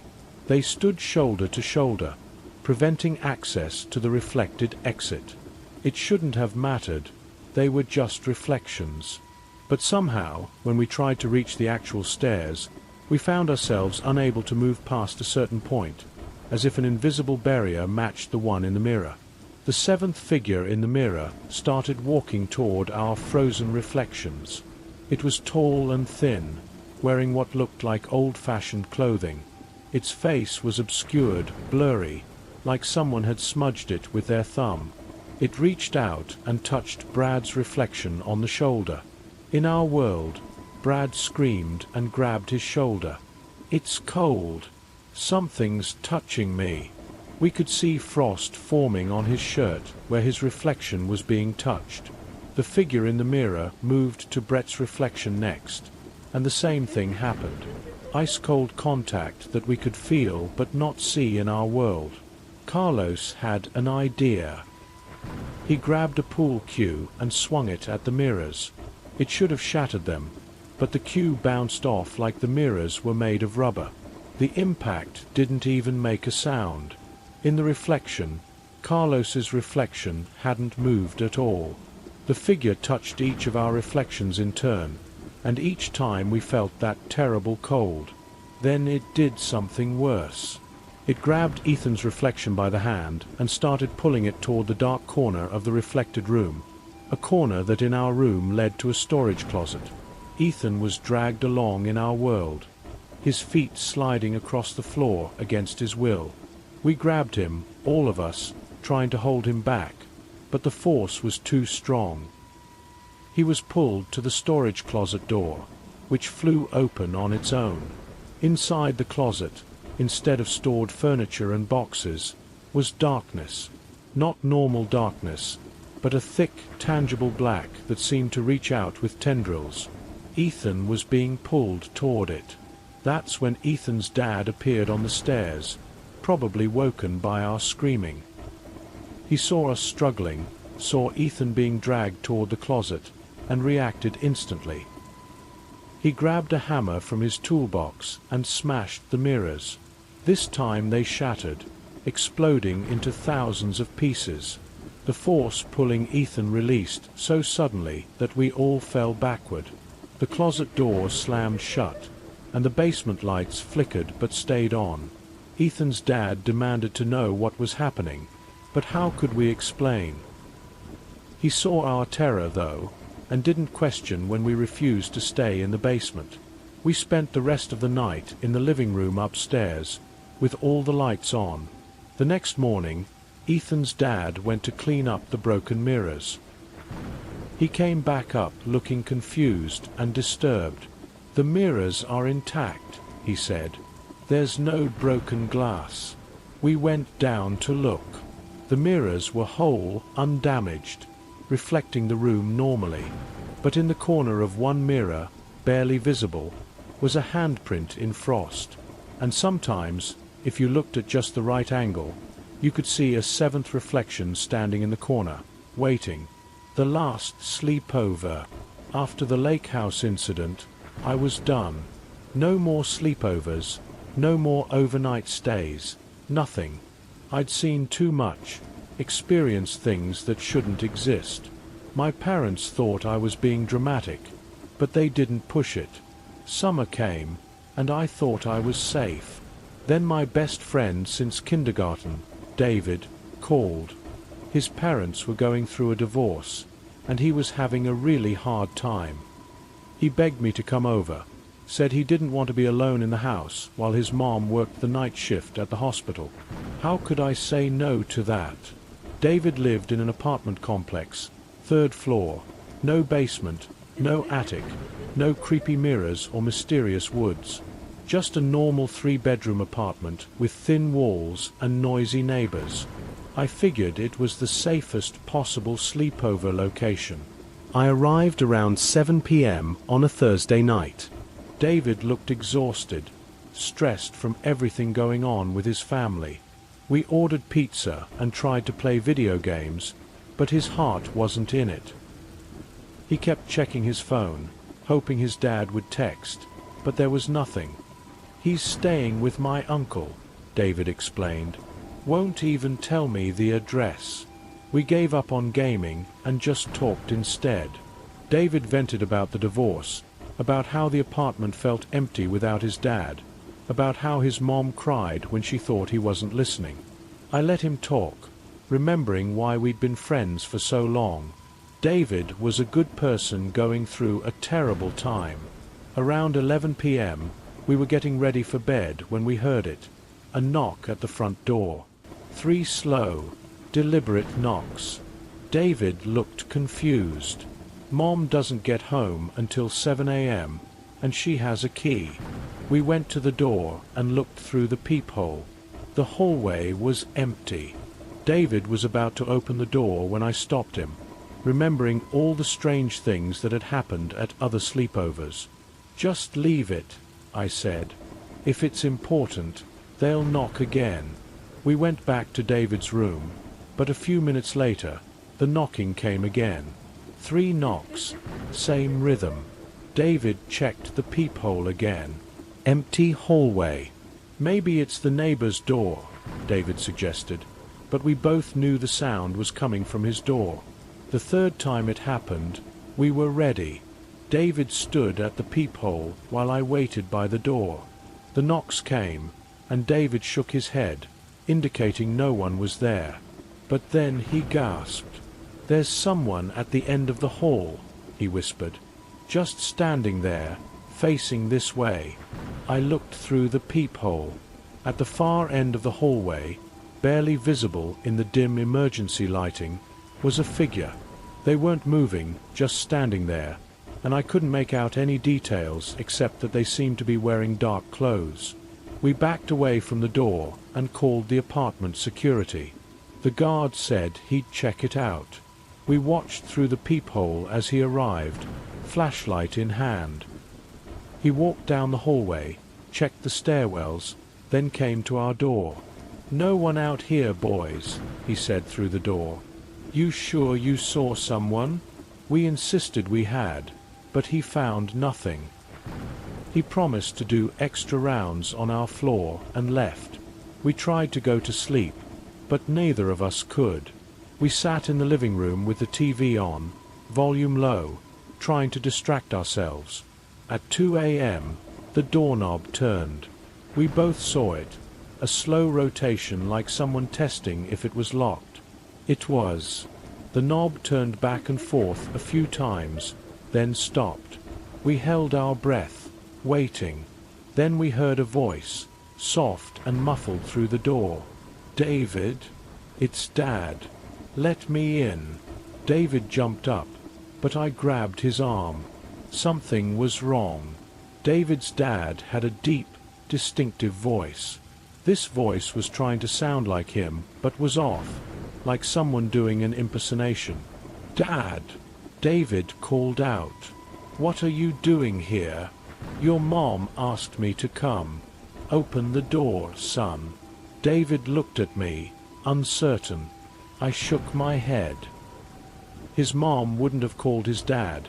They weren't speaking to each other except through lawyers.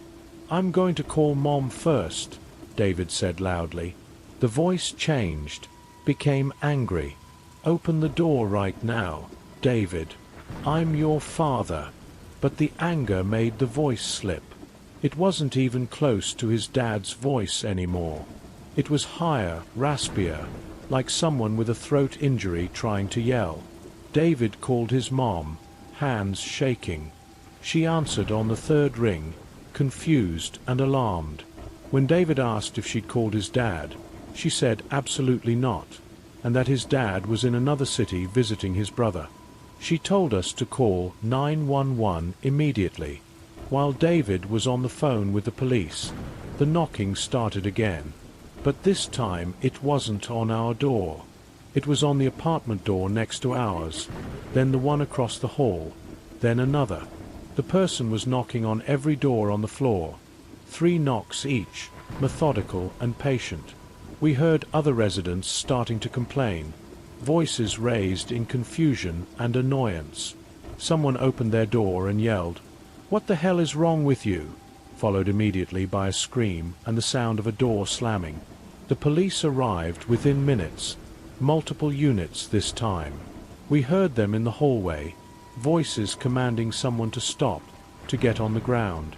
There was a struggle, more shouting, then silence. A police officer knocked on our door, properly identified himself, and we let him in. He told us they'd arrested someone, a man who'd been causing disturbances in apartment buildings all over the city for the past month. He'd been impersonating residents' family members, trying to get into apartments. They didn't know why yet, as the man wasn't making any sense, talking about collecting households and completing the set. They found something disturbing in his possession, a notebook with addresses, apartment numbers, and detailed notes about the residents. David's apartment was marked with a star and the note, "Father absent, child vulnerable, priority target." But here's what really haunts me. Next to David's information was my address, my full name, and a note that said, "Connected to marked properties. Experienced. Valuable addition." The man had been tracking me. He knew about Tyler's house, Jake's place, Mason's attic, even the lake house. There were addresses for all of them in his notebook, along with dates that matched when I'd been there. He'd been following me, documenting my experiences with the unexplained, planning to add me to whatever collection he was building. The pattern. That was 5 years ago. I'm in college now, living in a dorm where I'm never truly alone, where there are always people around, witnesses. I don't go to other people's houses anymore. I don't do overnight trips. I've become that weird friend who always insists on meeting in public places, who always goes home before dark. David and I stayed in touch. His parents' divorce was finalized, and he lives with his mom now in a different state. He told me he still has nightmares about that voice at the door, about what would have happened if we'd opened it. The man who was arrested that night was diagnosed with severe delusional disorder and institutionalized. But during his brief trial, he said something that the prosecutor mentioned in passing, something that keeps me awake at night. "I'm not the only one collecting. We all have our territories, our methods. The boy has been marked by many. He's seen too much. He belongs with us now." Tyler's family sold their house after finding out its history. The previous owners had reported similar incidents: faces at the basement window, footsteps in the night. 3 families before them had lasted less than a year each. The house stands empty now, unsellable despite the booming real estate market. Jake's closet was sealed after what happened to Alex. His family moved 6 months later, but the new owners contacted Jake's parents asking about the closet, why it had been sealed with industrial-grade concrete. They'd started hearing voices from inside it, muffled conversations in a language they didn't recognize. Mason's family never found who had been living in their attic, but they discovered something else during renovations. The attic had been modified decades ago with hidden passages connecting to other houses on the street. A network of crawl spaces that someone had been using to move unseen between homes. They found belongings from dozens of families, some dating back to the 1960s. The lake house was destroyed in a fire last winter. Ethan's family wasn't there, thankfully, but the fire marshal said it was arson. Security footage showed multiple figures emerging from the woods, surrounding the house, and setting it ablaze. In the last clear frame before the cameras melted, 7 figures stood in a line, watching the house burn. Their faces were blurred, but their positions exactly matched where our reflections had stood in those mirrors. And Alex, his family reached out to me last month. He's been in a psychiatric facility for 4 years, mostly catatonic. But recently he started talking again, and he asked for me specifically. His doctor thought it might help his recovery to see an old friend. I went to visit him, though every instinct told me not to. Alex looked older, thinner, his eyes constantly moving like he was watching something invisible. When he saw me, he grabbed my hands with surprising strength. "You need to know," he said urgently. "The sleepovers, the houses, it's all connected. We opened doors that shouldn't be opened. We saw things that weren't meant to be seen. And now they've seen us too." "Who?" I asked. "Who's seen us?" Alex looked around the white, sterile room like he could see through the walls.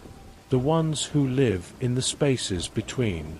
In the walls, in the mirrors, in the dark corners of basements and attics.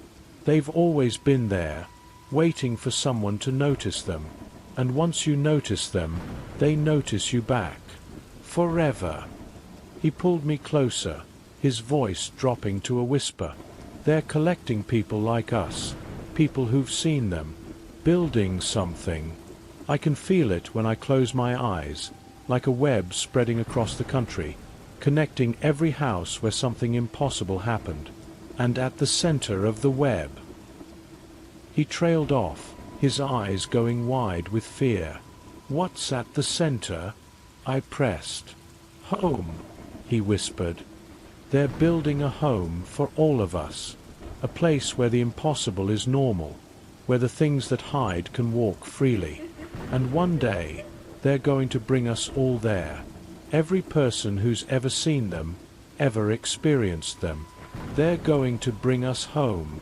Alex's doctor made me leave after that, said Alex was getting too agitated. But as I was walking out, Alex called after me one last time. "Check your closets," he said. "Check your mirrors. Check your attics and basements.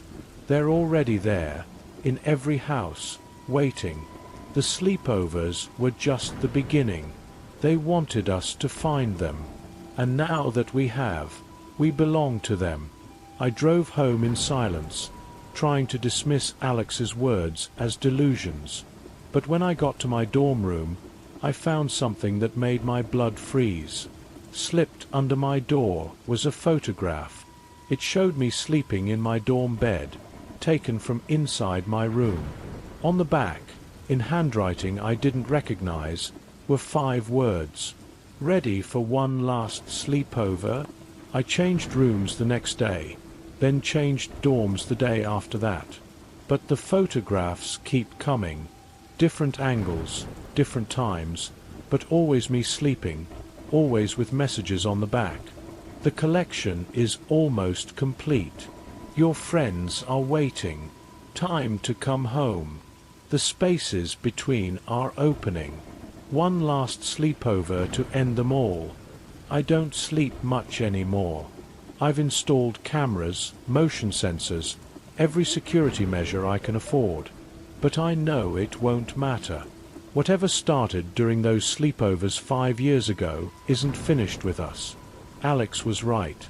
We opened doors that shouldn't have been opened. We noticed things that shouldn't be noticed.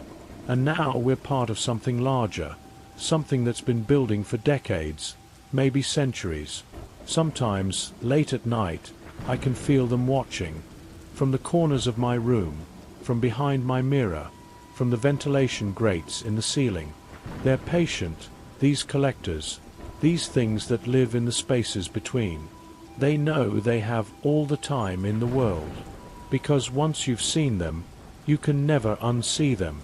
Once you've experienced the impossible, you can never fully return to the normal world. I've researched extensively, found online communities of people with similar experiences. We call ourselves the Witnessed, and there are thousands of us. People who've had impossible encounters during sleepovers, who've seen things that shouldn't exist, who've been marked by whatever lurks in the dark corners of suburban homes.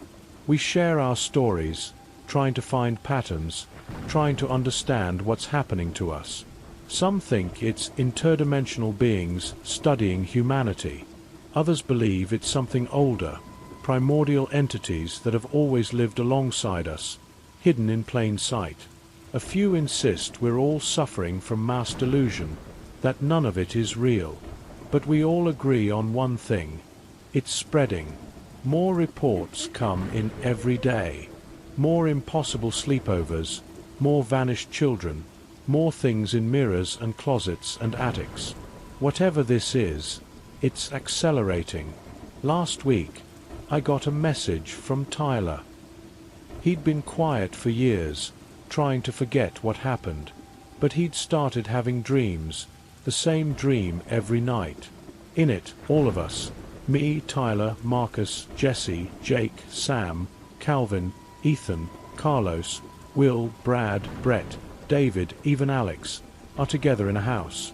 But it's not a normal house. It's all of our houses combined into one impossible structure.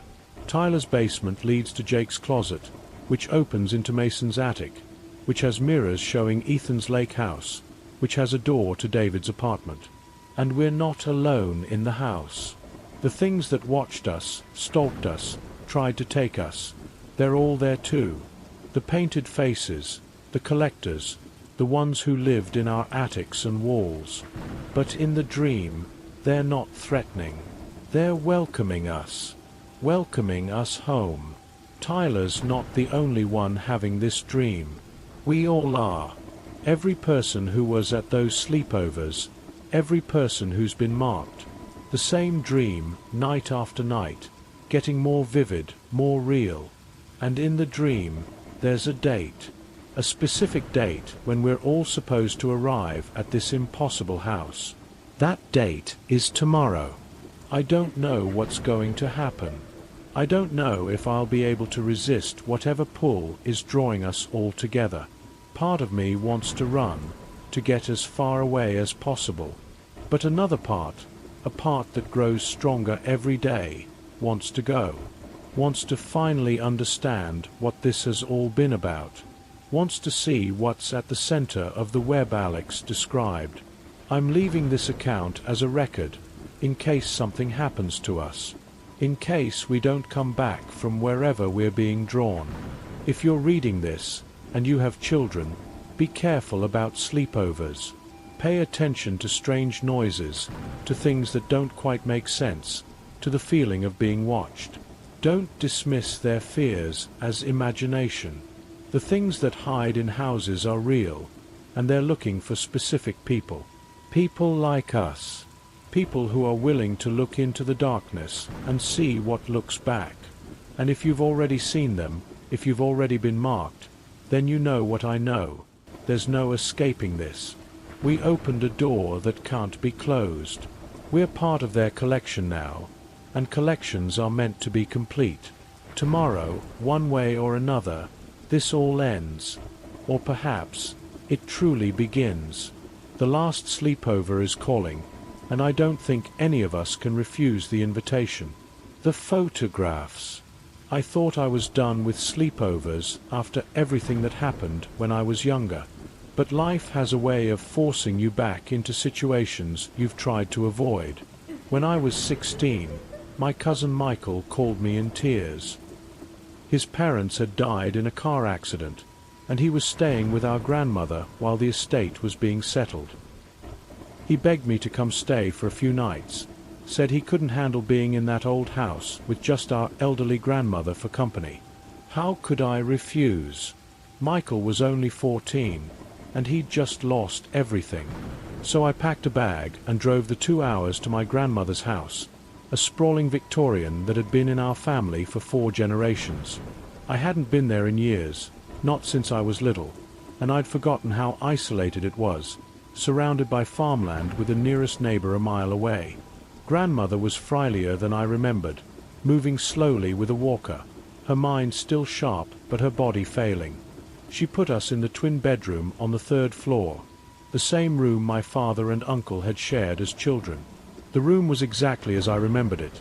2 brass beds with quilts that smelled of mothballs, a single window overlooking the cornfields, and walls covered in faded floral wallpaper that seemed to shift patterns when you weren't looking directly at it. Michael was a wreck. He wasn't sleeping, wasn't eating much, just staring at nothing with hollow eyes. I tried to distract him with games on my phone, with stories about school, but nothing reached him.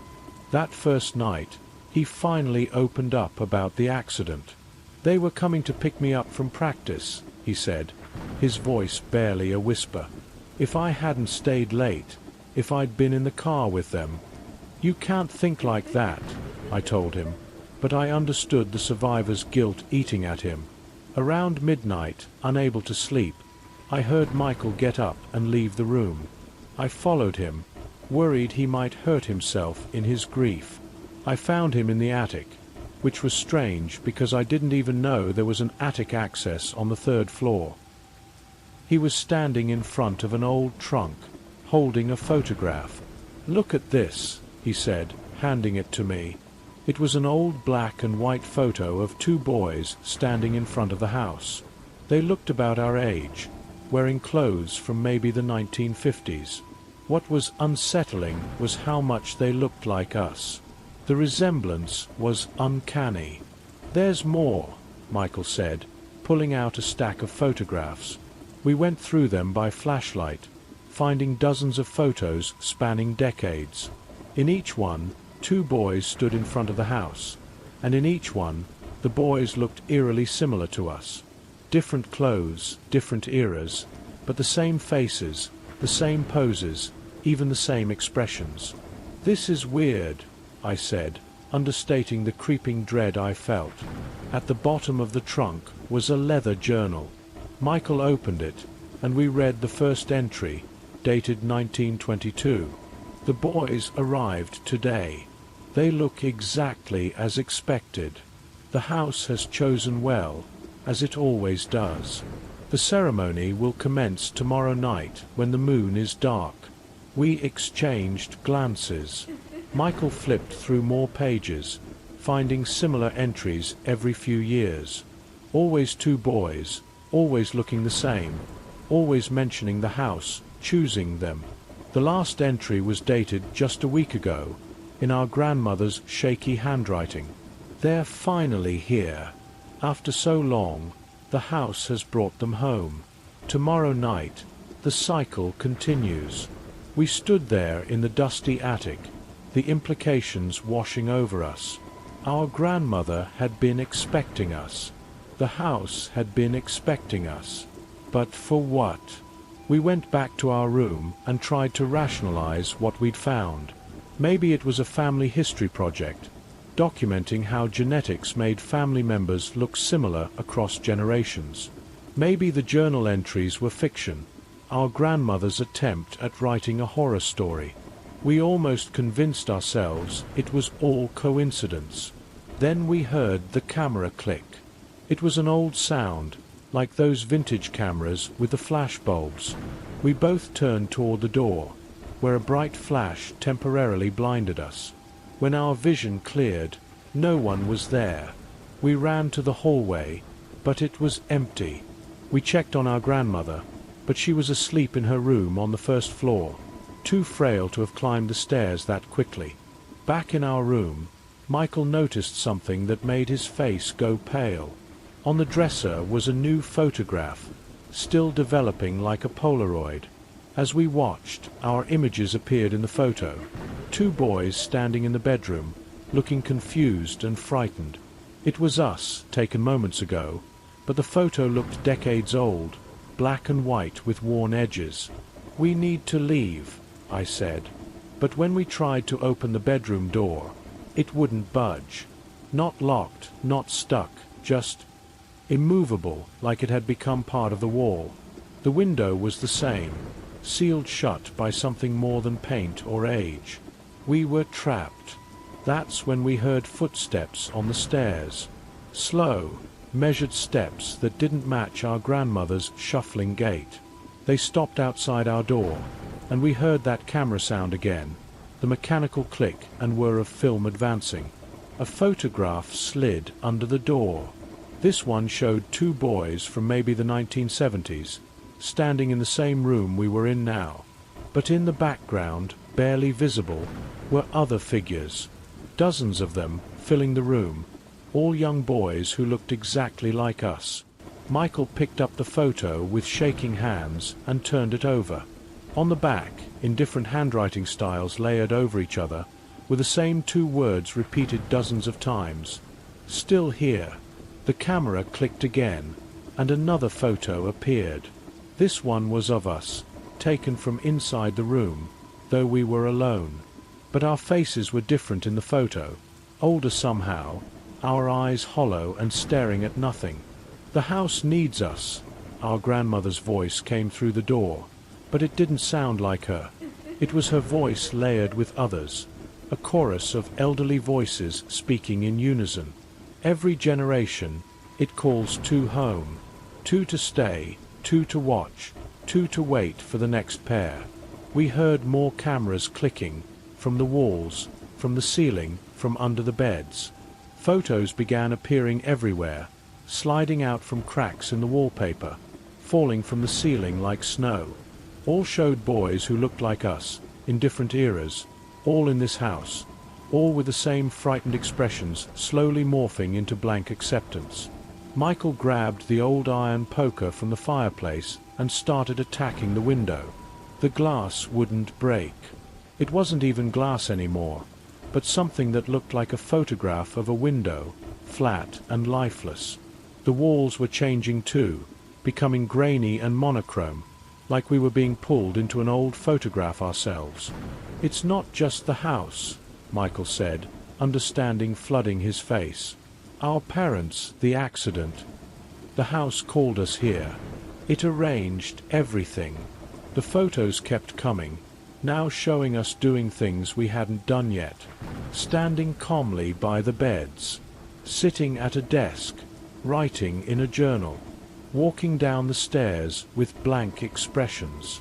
Future photographs of us trapped here, becoming part of the house's collection. I noticed something in one of the older photos. In the background, barely visible, was a door I hadn't noticed before. A small door in the corner of the room, wallpapered over but with its outline still visible. I ran to that corner and started tearing at the wallpaper. Michael joined me, and together we revealed a narrow door, child-sized, that opened into darkness. The clicking was getting louder, more insistent. The room was fading, becoming two-dimensional, becoming a photograph. We squeezed through the small door and found ourselves in a narrow passage between the walls. We could hear voices, young voices, whispering from all around us. "Run," they said, "before you become like us." We crawled through the darkness, following the passage as it wound through the house's hidden skeleton. Behind us, we could hear something following, the click and flash of cameras documenting our escape attempt. The passage led down to the basement, where we finally emerged through a panel into the fruit cellar. But we weren't alone. The basement was full of boys, all looking exactly like us, all from different time periods. They stood perfectly still, arranged in rows, like a collection. Some were dressed in Victorian clothing, others from the 1920s, the 1950s, the 1980s. All had the same blank expression, and all were semi-transparent, like double-exposed photographs. "You can't leave," they said in unison. "We tried. The house always brings us back. Every generation, 2 more join the collection. 2 more to document, to preserve, to keep." Our grandmother appeared at the basement stairs, but she looked different. Younger, stronger, moving with purpose. Behind her stood other women, all elderly, all with the same determined expression. "The women of our family are the keepers," she said. "We maintain the collection. We ensure the house gets what it needs. And in return, it preserves us all. Forever." Michael and I ran for the basement door.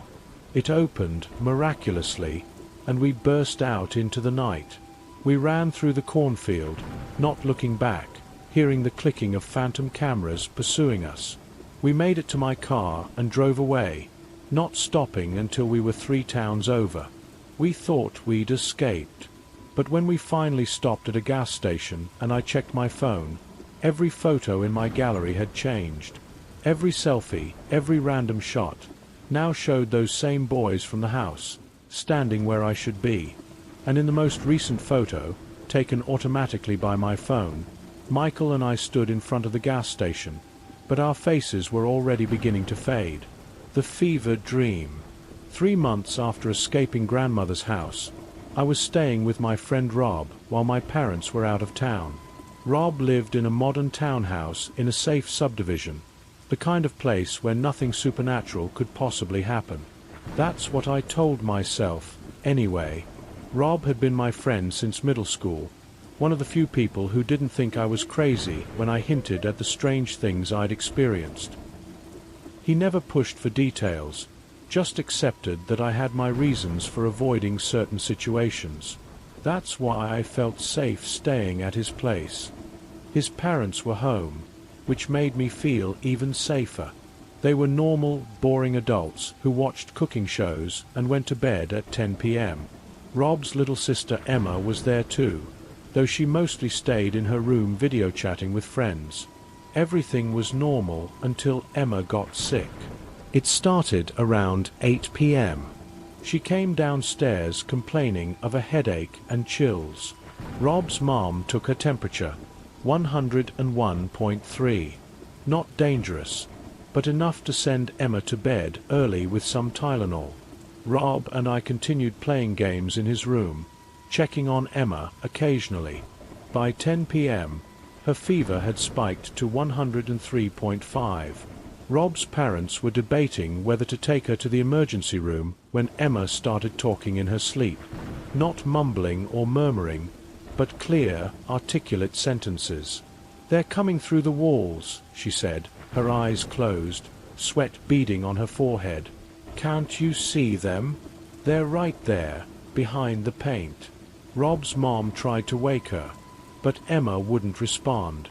She kept talking, describing things that weren't there, people who didn't exist. Then she said something that made my blood run cold. "The boy knows. The one who's been to the other places. He's marked. They can smell it on him." She was talking about me. Somehow, in her fever dream, Emma knew about my experiences. Rob's parents looked at me with confusion, but I just shrugged, pretending I had no idea what she meant. Emma's fever continued to climb. 104.2. 104.5. Rob's dad called 911, but Emma kept talking, her voice becoming multiple voices, like she was channeling something. "The houses remember," she said in a voice too deep for a 12-year-old girl. "Every house where something wrong happened. They're connected now, like a network. And he's the link. He's been to too many. He's opened too many doors." The paramedics arrived and started working on Emma, trying to bring her fever down. But she grabbed one of them by the wrist, her eyes snapping open, revealing pupils dilated to black circles. "Check his photographs," she told the paramedic, pointing at me. "They're changing. The people in them are being replaced." I pulled out my phone, my hands shaking. She was right. Every photo was different. Faces I didn't recognize were replacing people I knew. And in the background of each photo, getting closer with each successive image, was a figure I recognized from grandmother's house. One of the collected boys, walking through my digital memories, getting closer to the present. Emma's fever broke suddenly, dropping to 99 degrees in a matter of minutes. She fell into a normal sleep, and the paramedics, confused but relieved, decided she didn't need to go to the hospital after all. Rob's parents put her to bed and thanked the paramedics, but I could see them looking at me strangely. Rob and I went back to his room, but neither of us could focus on games anymore. "What did she mean?" Rob asked. "About you being marked?" I finally told him everything.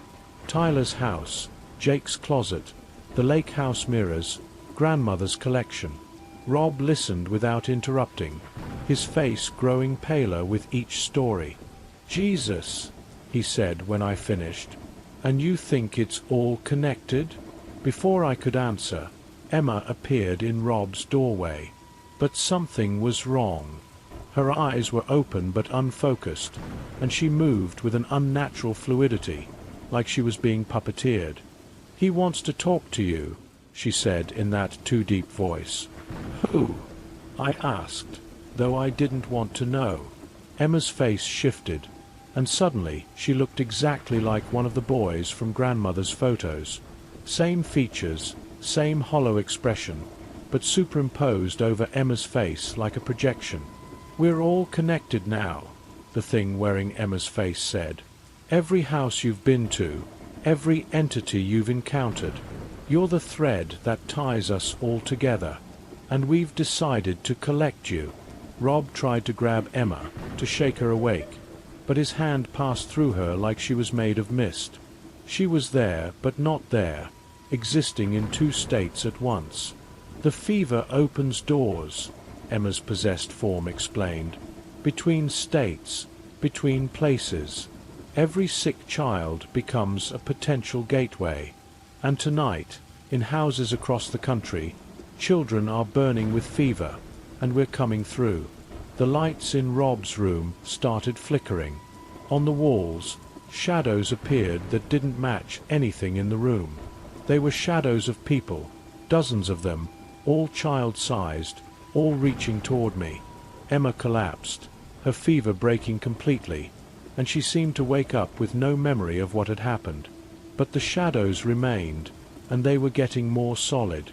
I could see faces in them now, all those collected boys from grandmother's house, all the vanished children from every incident I'd been part of. Rob's parents came to check on the commotion, but they couldn't see the shadows. Only Rob and I could see them, and Emma, who was now truly awake and screaming at the things surrounding us. "We need salt," Rob said suddenly. "Iron.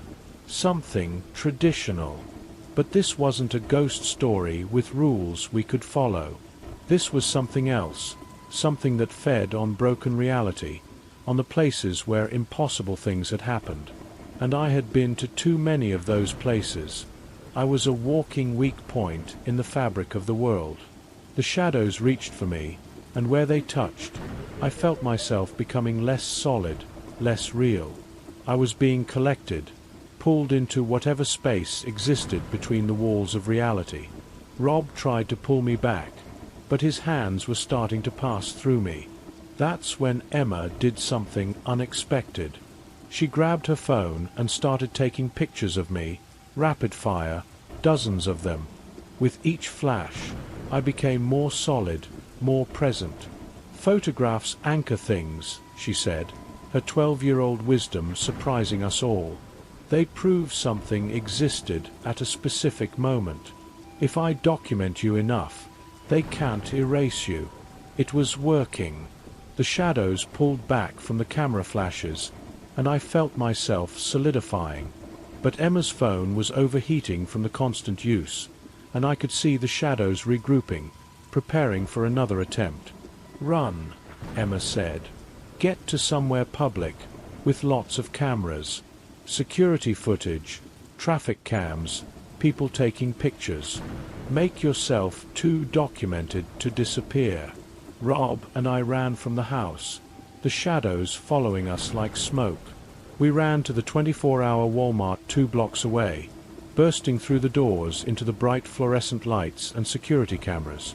The shadows stopped at the entrance, unable or unwilling to follow us into such a documented space. We stayed there until dawn, walking the aisles, making sure we were always in view of cameras. When we finally returned to Rob's house, the shadows were gone, and Emma had no memory of anything after her fever broke. But I knew this was just a temporary reprieve. I was marked, connected to too many impossible things. The collected were patient.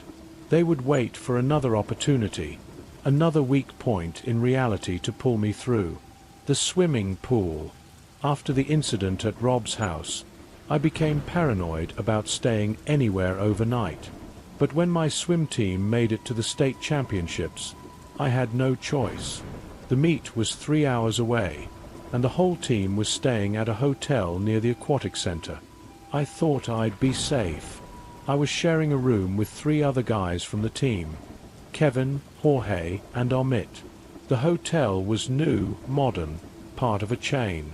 The pool where we'd be competing was a state-of-the-art facility with no history, no past, nothing to attract the kind of things that had been following me.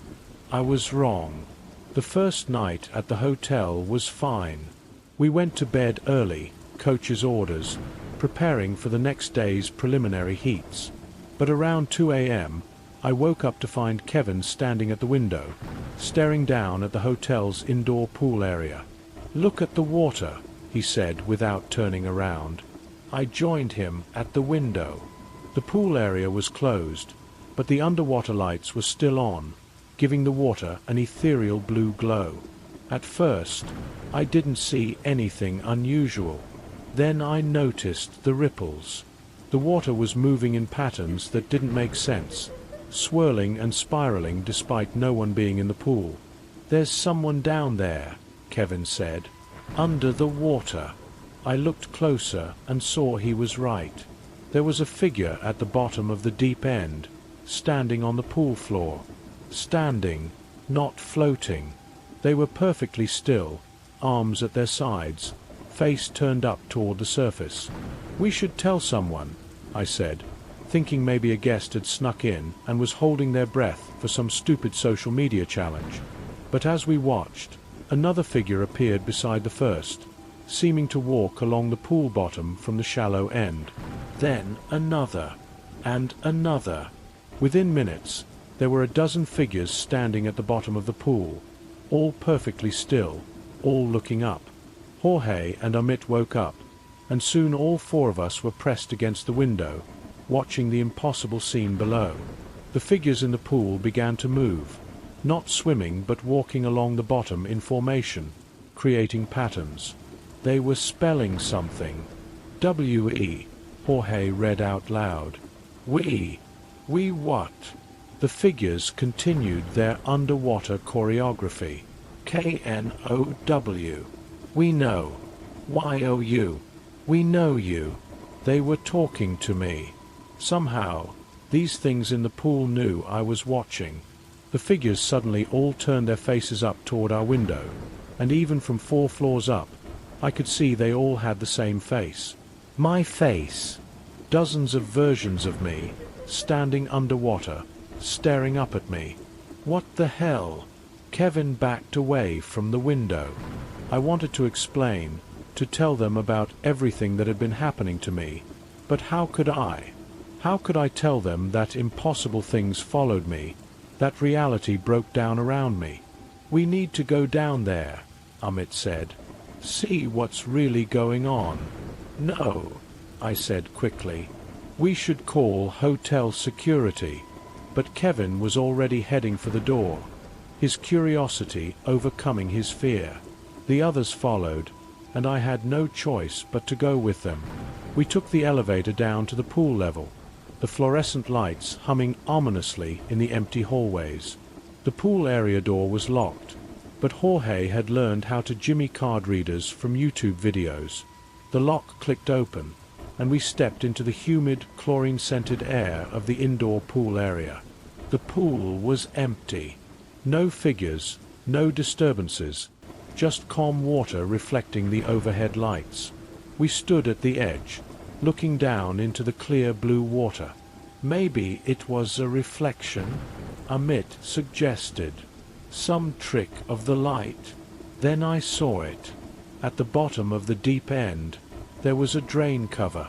But it wasn't a normal drain. It was huge, maybe 3 feet across, and it was open. The black hole seemed to go down forever, far deeper than any pool drain should. "That's not right," Kevin said, his swim team knowledge kicking in. "Competition pools don't have drains like that." Something moved in the drain. A hand reached out, gripping the edge, followed by an arm, a shoulder, a head. A figure was pulling itself out of the drain, and as it emerged, I recognized it.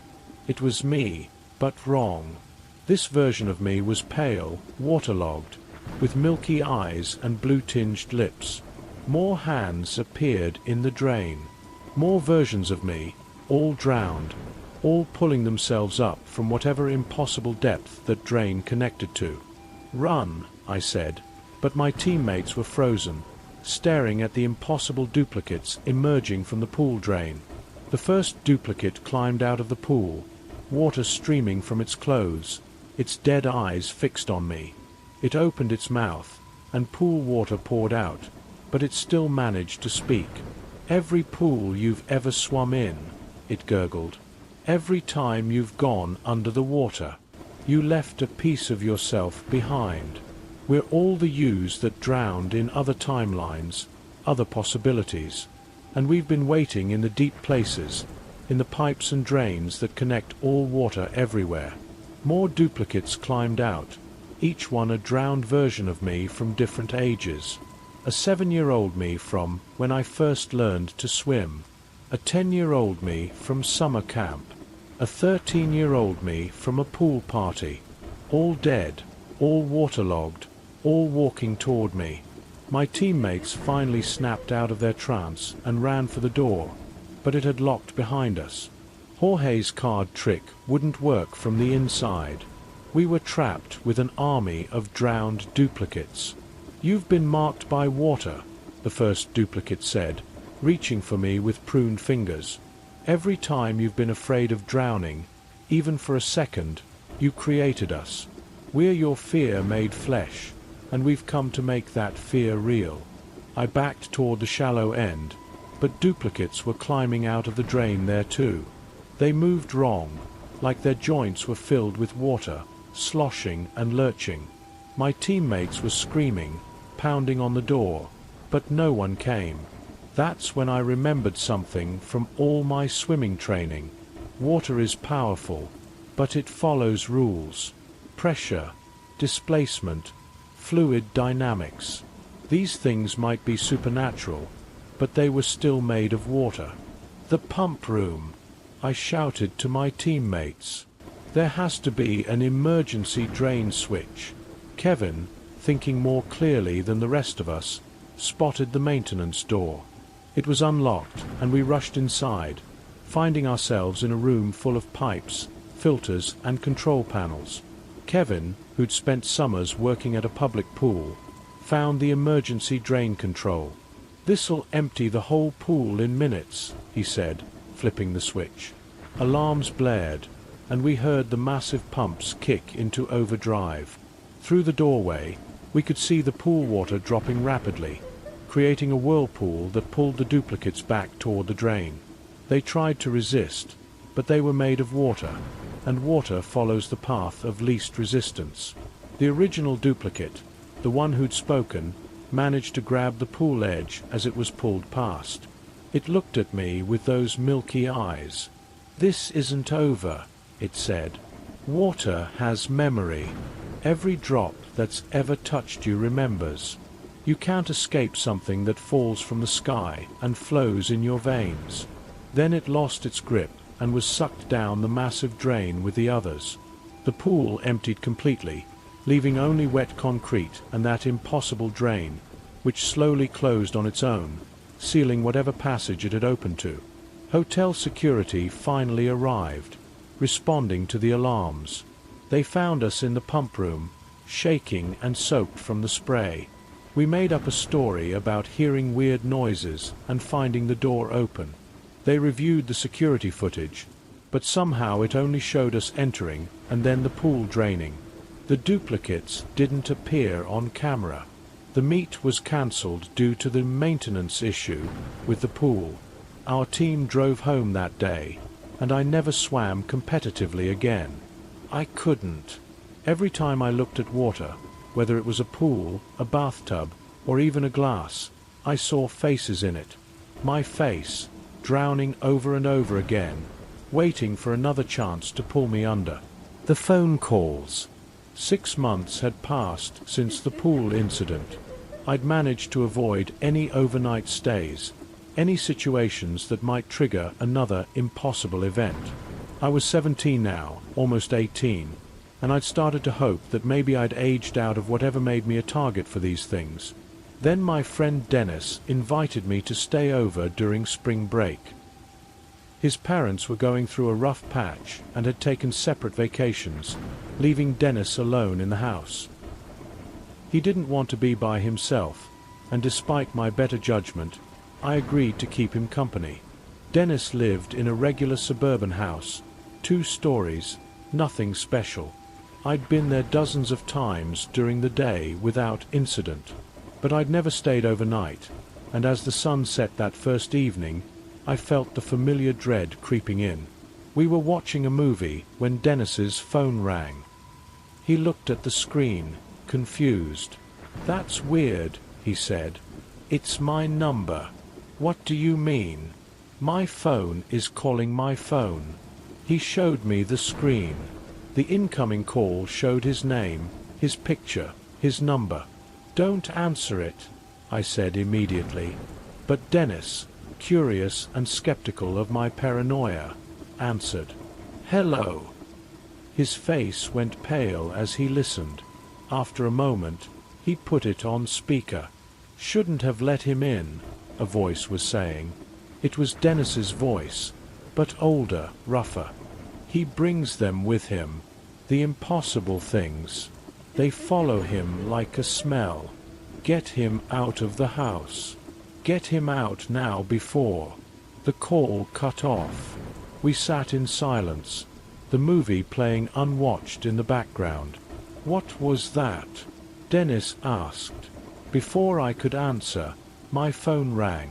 The caller ID showed my own name and number. "Don't," Dennis said, but I had to know. I answered and put it on speaker. "You need to leave," my own voice said from the phone, but like Dennis's caller, I sounded older, more desperate. "You don't understand what you've become. Every house you've stayed in, every impossible thing you've witnessed, you've been building something, a network, a web. And tonight, it activates. Tonight, all the houses connect, and what's been sleeping wakes up. Get out. Get to hallowed ground. Churches, cemeteries, anywhere consecrated. It's the only place they can't." The call ended abruptly. Both our phones immediately started ringing again. Not just calling, but every app was sending notifications. Texts were pouring in, alarms were going off. All from ourselves, all from different times or timelines or dimensions, all with the same message. Run. Then Dennis's landline rang. His family still had an old corded phone in the kitchen, a relic from the 90s. We looked at each other, then slowly walked to the kitchen. The caller ID, impossible for a phone that old, displayed "The houses." Dennis picked up the receiver with a shaking hand. "Hello, Dennis," a voice said, loud enough for me to hear. It wasn't human. It was like multiple voices speaking in unison, each slightly out of sync. Is our special guest there? The boy who's been to all the marked places. Who is this? Dennis demanded. We are the collective. Every house where reality broke. Every room where the impossible happened. Your friend has been to them all. Left his mark on them all. He's the key we've been building. The connection we needed. Through him, we can finally merge. All the haunted places, all the wrong rooms, all the spaces between. They can become one. A new geography, a new architecture of terror. The house began to change around us. The walls started showing other rooms, like windows into other houses. I recognized them all. Tyler's basement, Jake's closet, the lake house mirrors, grandmother's attic, Rob's shadow-filled bedroom, the hotel pool, all existing simultaneously, overlapping with Dennis's kitchen. Every impossible place you've been, the voice continued, exists inside you now. You carry them with you like a disease. And tonight, you're going to give birth to something new. A house of houses. A place where all the collected souls, all the trapped spirits, all the waiting watchers can come together. The floor beneath us began to ripple like water. The ceiling stretched upward, becoming impossibly high. Doors appeared in walls where no doors should be, each one leading to a different house from my past, a different nightmare I'd lived through. Dennis grabbed my arm. What's happening? It's my fault, I said. I should never have come here. I'm infected with impossible places, and now they're all trying to manifest at once. Our phones rang again, both simultaneously. This time, when we answered, we heard children crying. Dozens of them, maybe hundreds. All the missing kids, all the collected souls, all the ones who'd been taken by the houses over the years. Help us, they pleaded in unison. He's making us into something new. The architect, the one who lives in the spaces between houses. He's going to use us to build his masterpiece. Who's the architect? I shouted into the phone. The first one, the children replied. The first child who ever disappeared into a house and came back wrong. He's been building this for centuries, one impossible event at a time, and you're his final piece. The kitchen wall suddenly opened up, revealing Tyler's basement. I could see the painted window, the scratched messages, but now there were people standing there, all the people who'd lived in Tyler's house over the decades, all frozen in a moment of terror. Another wall opened to show Jake's closet, but it was bigger now, extending infinitely inward, filled with mirrors reflecting mirrors, each showing a different version of Alex, all trapped, all screaming silently. We need to get out, Dennis said, pulling me toward the front door. But when we opened it, we didn't see Dennis's front yard. We saw grandmother's photograph-filled rooms, the collected boys all standing in rows, all turning their identical faces toward us. Every exit led to a different nightmare house. We were trapped in a nexus of all the impossible places, all centered on me. That's when I remembered what my older self had said on the phone. Hallowed ground, consecrated spaces, places with their own power, their own rules. Dennis, does your family have any religious items? Anything blessed? Dennis thought for a moment, then his eyes widened. My mom's grandmother's rosary. It was blessed by the Pope in 1952. She keeps it in her jewelry box. We ran upstairs, but the stairs kept changing. One moment we were on Dennis's normal staircase, the next we were on the narrow servants' stairs from Tyler's house, then the modern ones from the hotel. Reality was becoming unstable. All the places I'd been bleeding together. We finally reached Dennis's parents' room, which was still mostly normal, just flickering at the edges. Dennis found the rosary, an old wooden thing that felt warm to the touch. The moment he picked it up, the house screamed. Not a human scream, but the sound of wood splintering, glass breaking, reality tearing. The overlapping houses began to separate, pulling apart like a video effect in reverse. "Hold it up!" I shouted over the noise. Dennis raised the rosary, and a sphere of normality expanded around us. The impossible architecture retreated from the blessed object, unable to maintain its hold in the presence of something genuinely sacred. We made our way back downstairs, the rosary carving a path of reality through the chaos. The front door, when we reached it, showed Dennis's actual yard. We ran outside, not stopping until we reached the street. Behind us, Dennis's house was flickering, cycling through all the houses I'd been to, like a slideshow of architectural horror. Then, with a sound like a soap bubble popping, it snapped back to normal. Our phones rang one last time. We answered them together.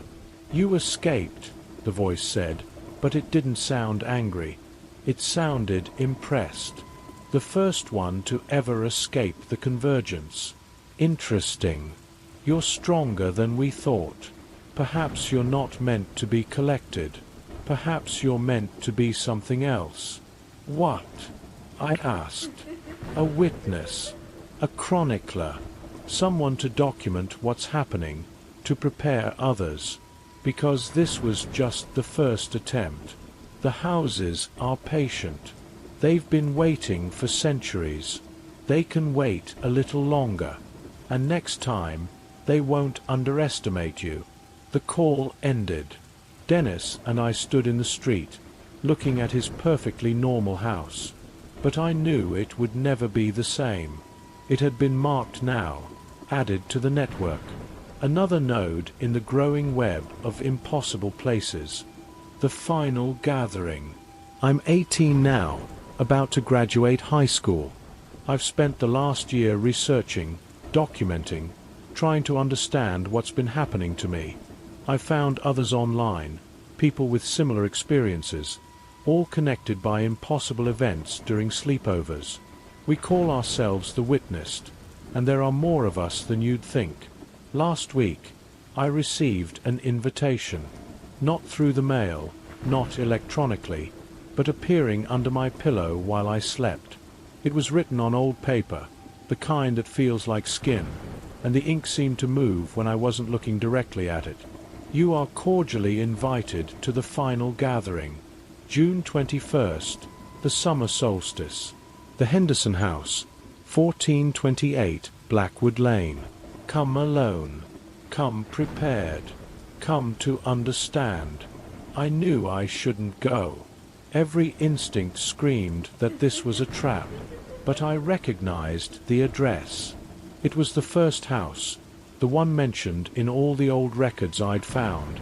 The house where, in 1887, 13 children had a sleepover and only one came out, speaking of doors that shouldn't open and rooms that weren't there before. That survivor, William Henderson, grew up to become an architect, designing houses with strange angles and impossible spaces. Houses that would become nodes in the network I'd been encountering. I had to go. I had to understand. The Henderson house stood at the end of a long, abandoned street. Once, this had been a thriving neighborhood, but now all the other houses were empty, their windows dark, their yards overgrown. Only the Henderson house looked maintained, its Victorian architecture pristine, its windows glowing with warm light. I wasn't the first to arrive. There were 12 others, all around my age, all with the same haunted look in their eyes. I recognized some from online forums. Sarah, who'd witnessed her reflection live a different life in her bathroom mirror.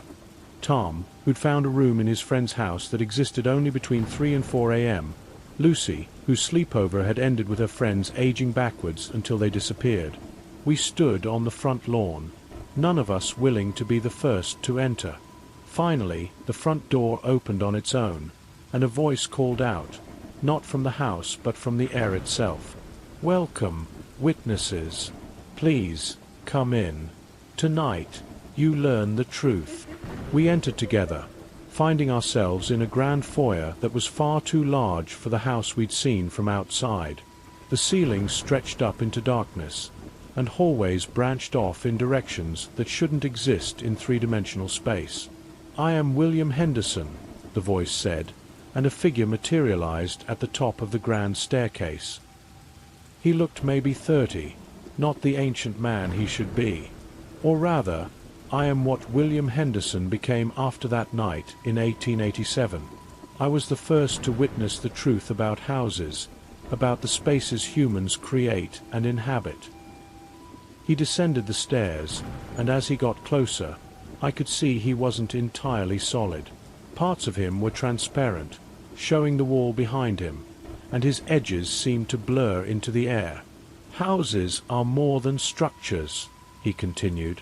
"They're psychic containers, holding the dreams, fears, memories of everyone who lives in them. Most of the time, these psychic impressions fade. But sometimes, when something traumatic or impossible happens, they crystallize. They become real. And once one house becomes infected with impossibility, it can spread." He led us into a sitting room that was simultaneously cozy and wrong. The furniture was from different eras. The walls showed different wallpapers depending on the angle you looked from, and the fire in the fireplace burned with colors that shouldn't exist. "I've been collecting you," Henderson admitted, "not to harm you, but to prepare you. You see, the barriers between the normal world and the impossible spaces are weakening. More children are witnessing things that shouldn't exist. More houses are becoming infected. And soon, the two realities will merge completely." Sarah spoke up. "Why children? Why sleepovers?" Henderson smiled sadly. "Children believe more easily. Their reality is more fluid. And sleepovers. There's something about sleeping in a place that isn't your home, being vulnerable in an unfamiliar space. It creates cracks that things can slip through. You've all experienced it. The moment when the familiar becomes foreign, when the safe becomes threatening. But we're not children anymore," Tom pointed out. "No," Henderson agreed. "Which is why you're here. You've survived the impossible with your sanity mostly intact. You've grown up with one foot in each reality. You're bridges between the worlds, and that makes you valuable." "Valuable to who?" I asked. Henderson's expression darkened. "To both sides. The entities that live in the impossible spaces want to use you to fully manifest in our world. And the forces trying to maintain normal reality want to use you to seal the breaches. You're caught in the middle of a war you didn't know existed." The room suddenly shifted, the walls becoming transparent. Through them, we could see other rooms, other houses, stretching infinitely in all directions. In each one, we could see children at sleepovers, experiencing their own impossible events. Some were from the past, some from the present, and disturbingly, some seemed to be from the future. Every impossible sleepover that has ever happened or will happen is occurring simultaneously in this house, Henderson explained. This is the nexus, the point where all the infected houses connect. And tonight, on the solstice, when the barriers are thinnest, a choice must be made. What choice? Lucy asked.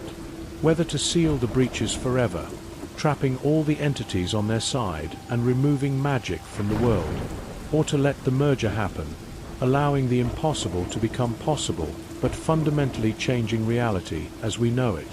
The floor beneath us became transparent too, and we could see down into impossible depths, layers upon layers of basements, each containing different horrors. The collected boys from my grandmother's house, the mirror people from the lake house, the drowned duplicates from the pool, all the entities I'd encountered, and hundreds more, all waiting, all watching us. The choice is yours, Henderson said. looking directly at me. "You're the most connected. You've been to more infected houses than anyone. The network recognizes you as its key. Whatever you decide, the others will have to follow." "Why me?" I asked, though I already knew the answer. "Because you never stopped believing," Henderson said. "Even when adults told you it was your imagination, even when therapists tried to rationalize it away, you knew the truth. That belief, that acceptance of the impossible, makes you the perfect conduit." The 13 of us looked at each other. We'd all suffered because of these impossible events. We'd lost friends, been called crazy, lived in fear of the next incident. But we'd also seen wonders, experienced things beyond normal human comprehension. "What happens to us?" Sarah asked. "If we seal the breaches?" "You forget," Henderson said simply. "All of this becomes like a dream. You go back to normal lives, never remembering the impossible things you've seen. But you also lose a part of yourselves, the part that knows there's more to reality than what we can see. And if we don't seal them?" Tom asked.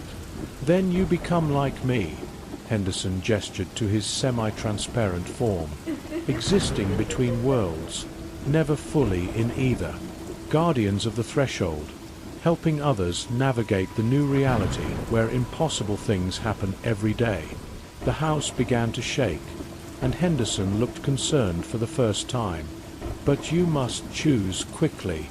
The entities are growing impatient. They've been promised a decision tonight.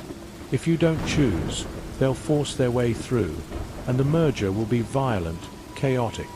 Many people will die or go insane."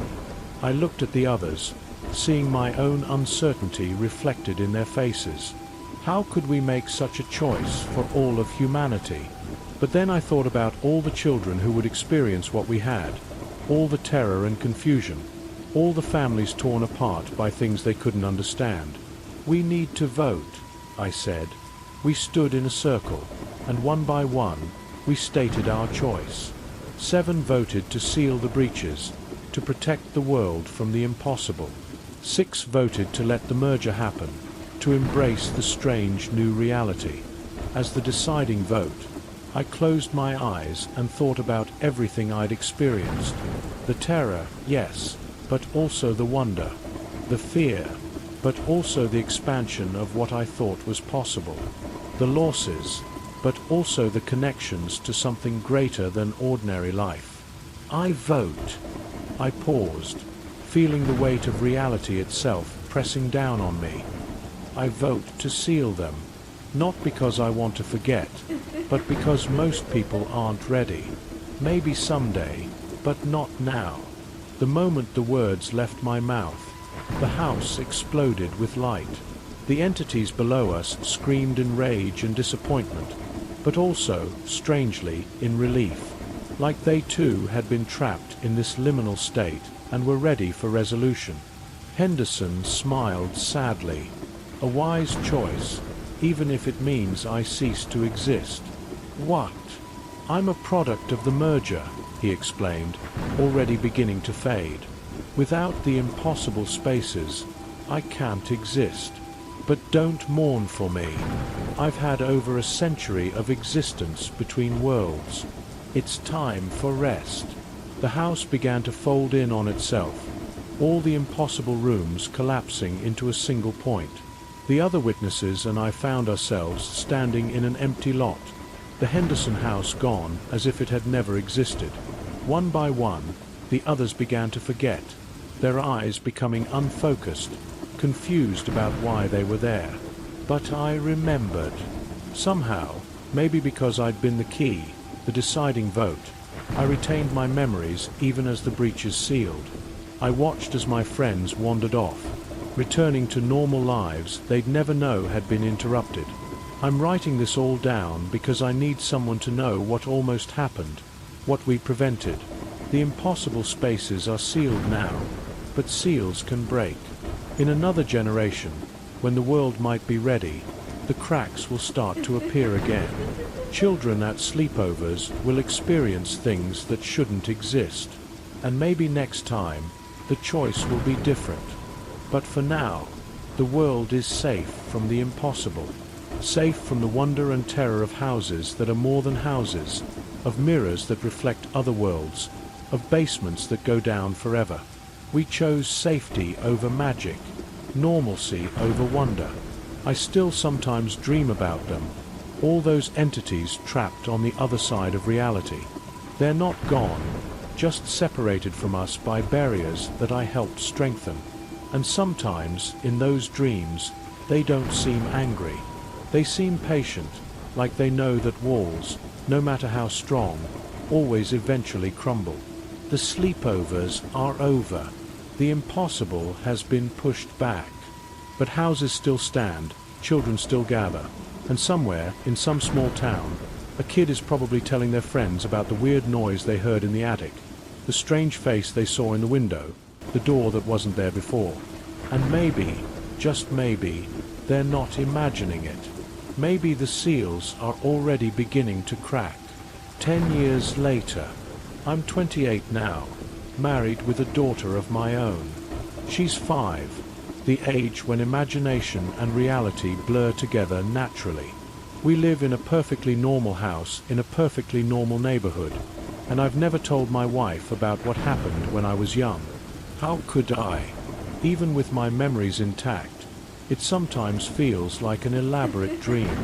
But last week, my daughter came to me with a worried expression.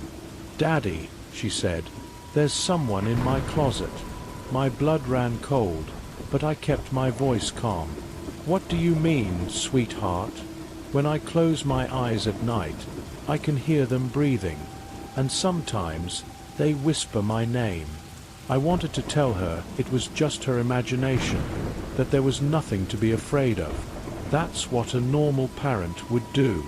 But I remembered being dismissed, being told I was making things up, and how terrifying that isolation was.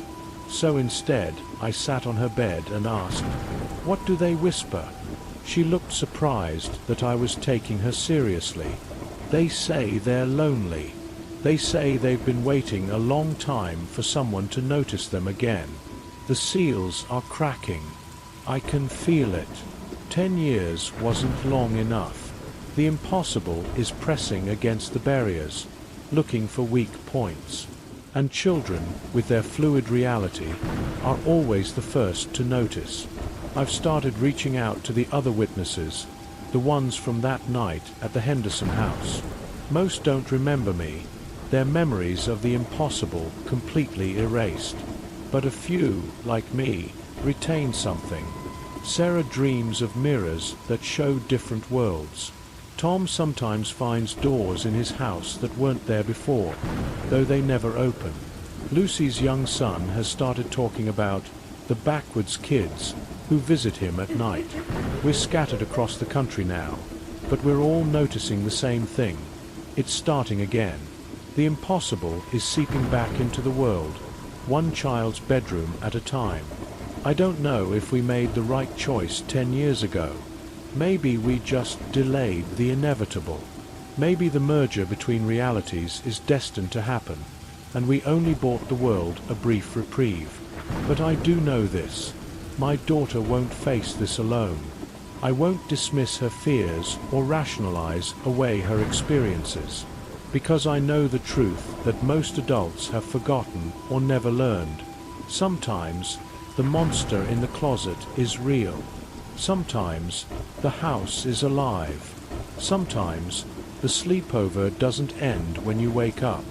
And sometimes the only thing standing between the normal world and the impossible one is a child's belief and a parent who remembers what it's like to see things that shouldn't exist. The sleepovers are starting again. The houses are waking up. And this time, I don't know if we'll be strong enough to close the doors we're about to open.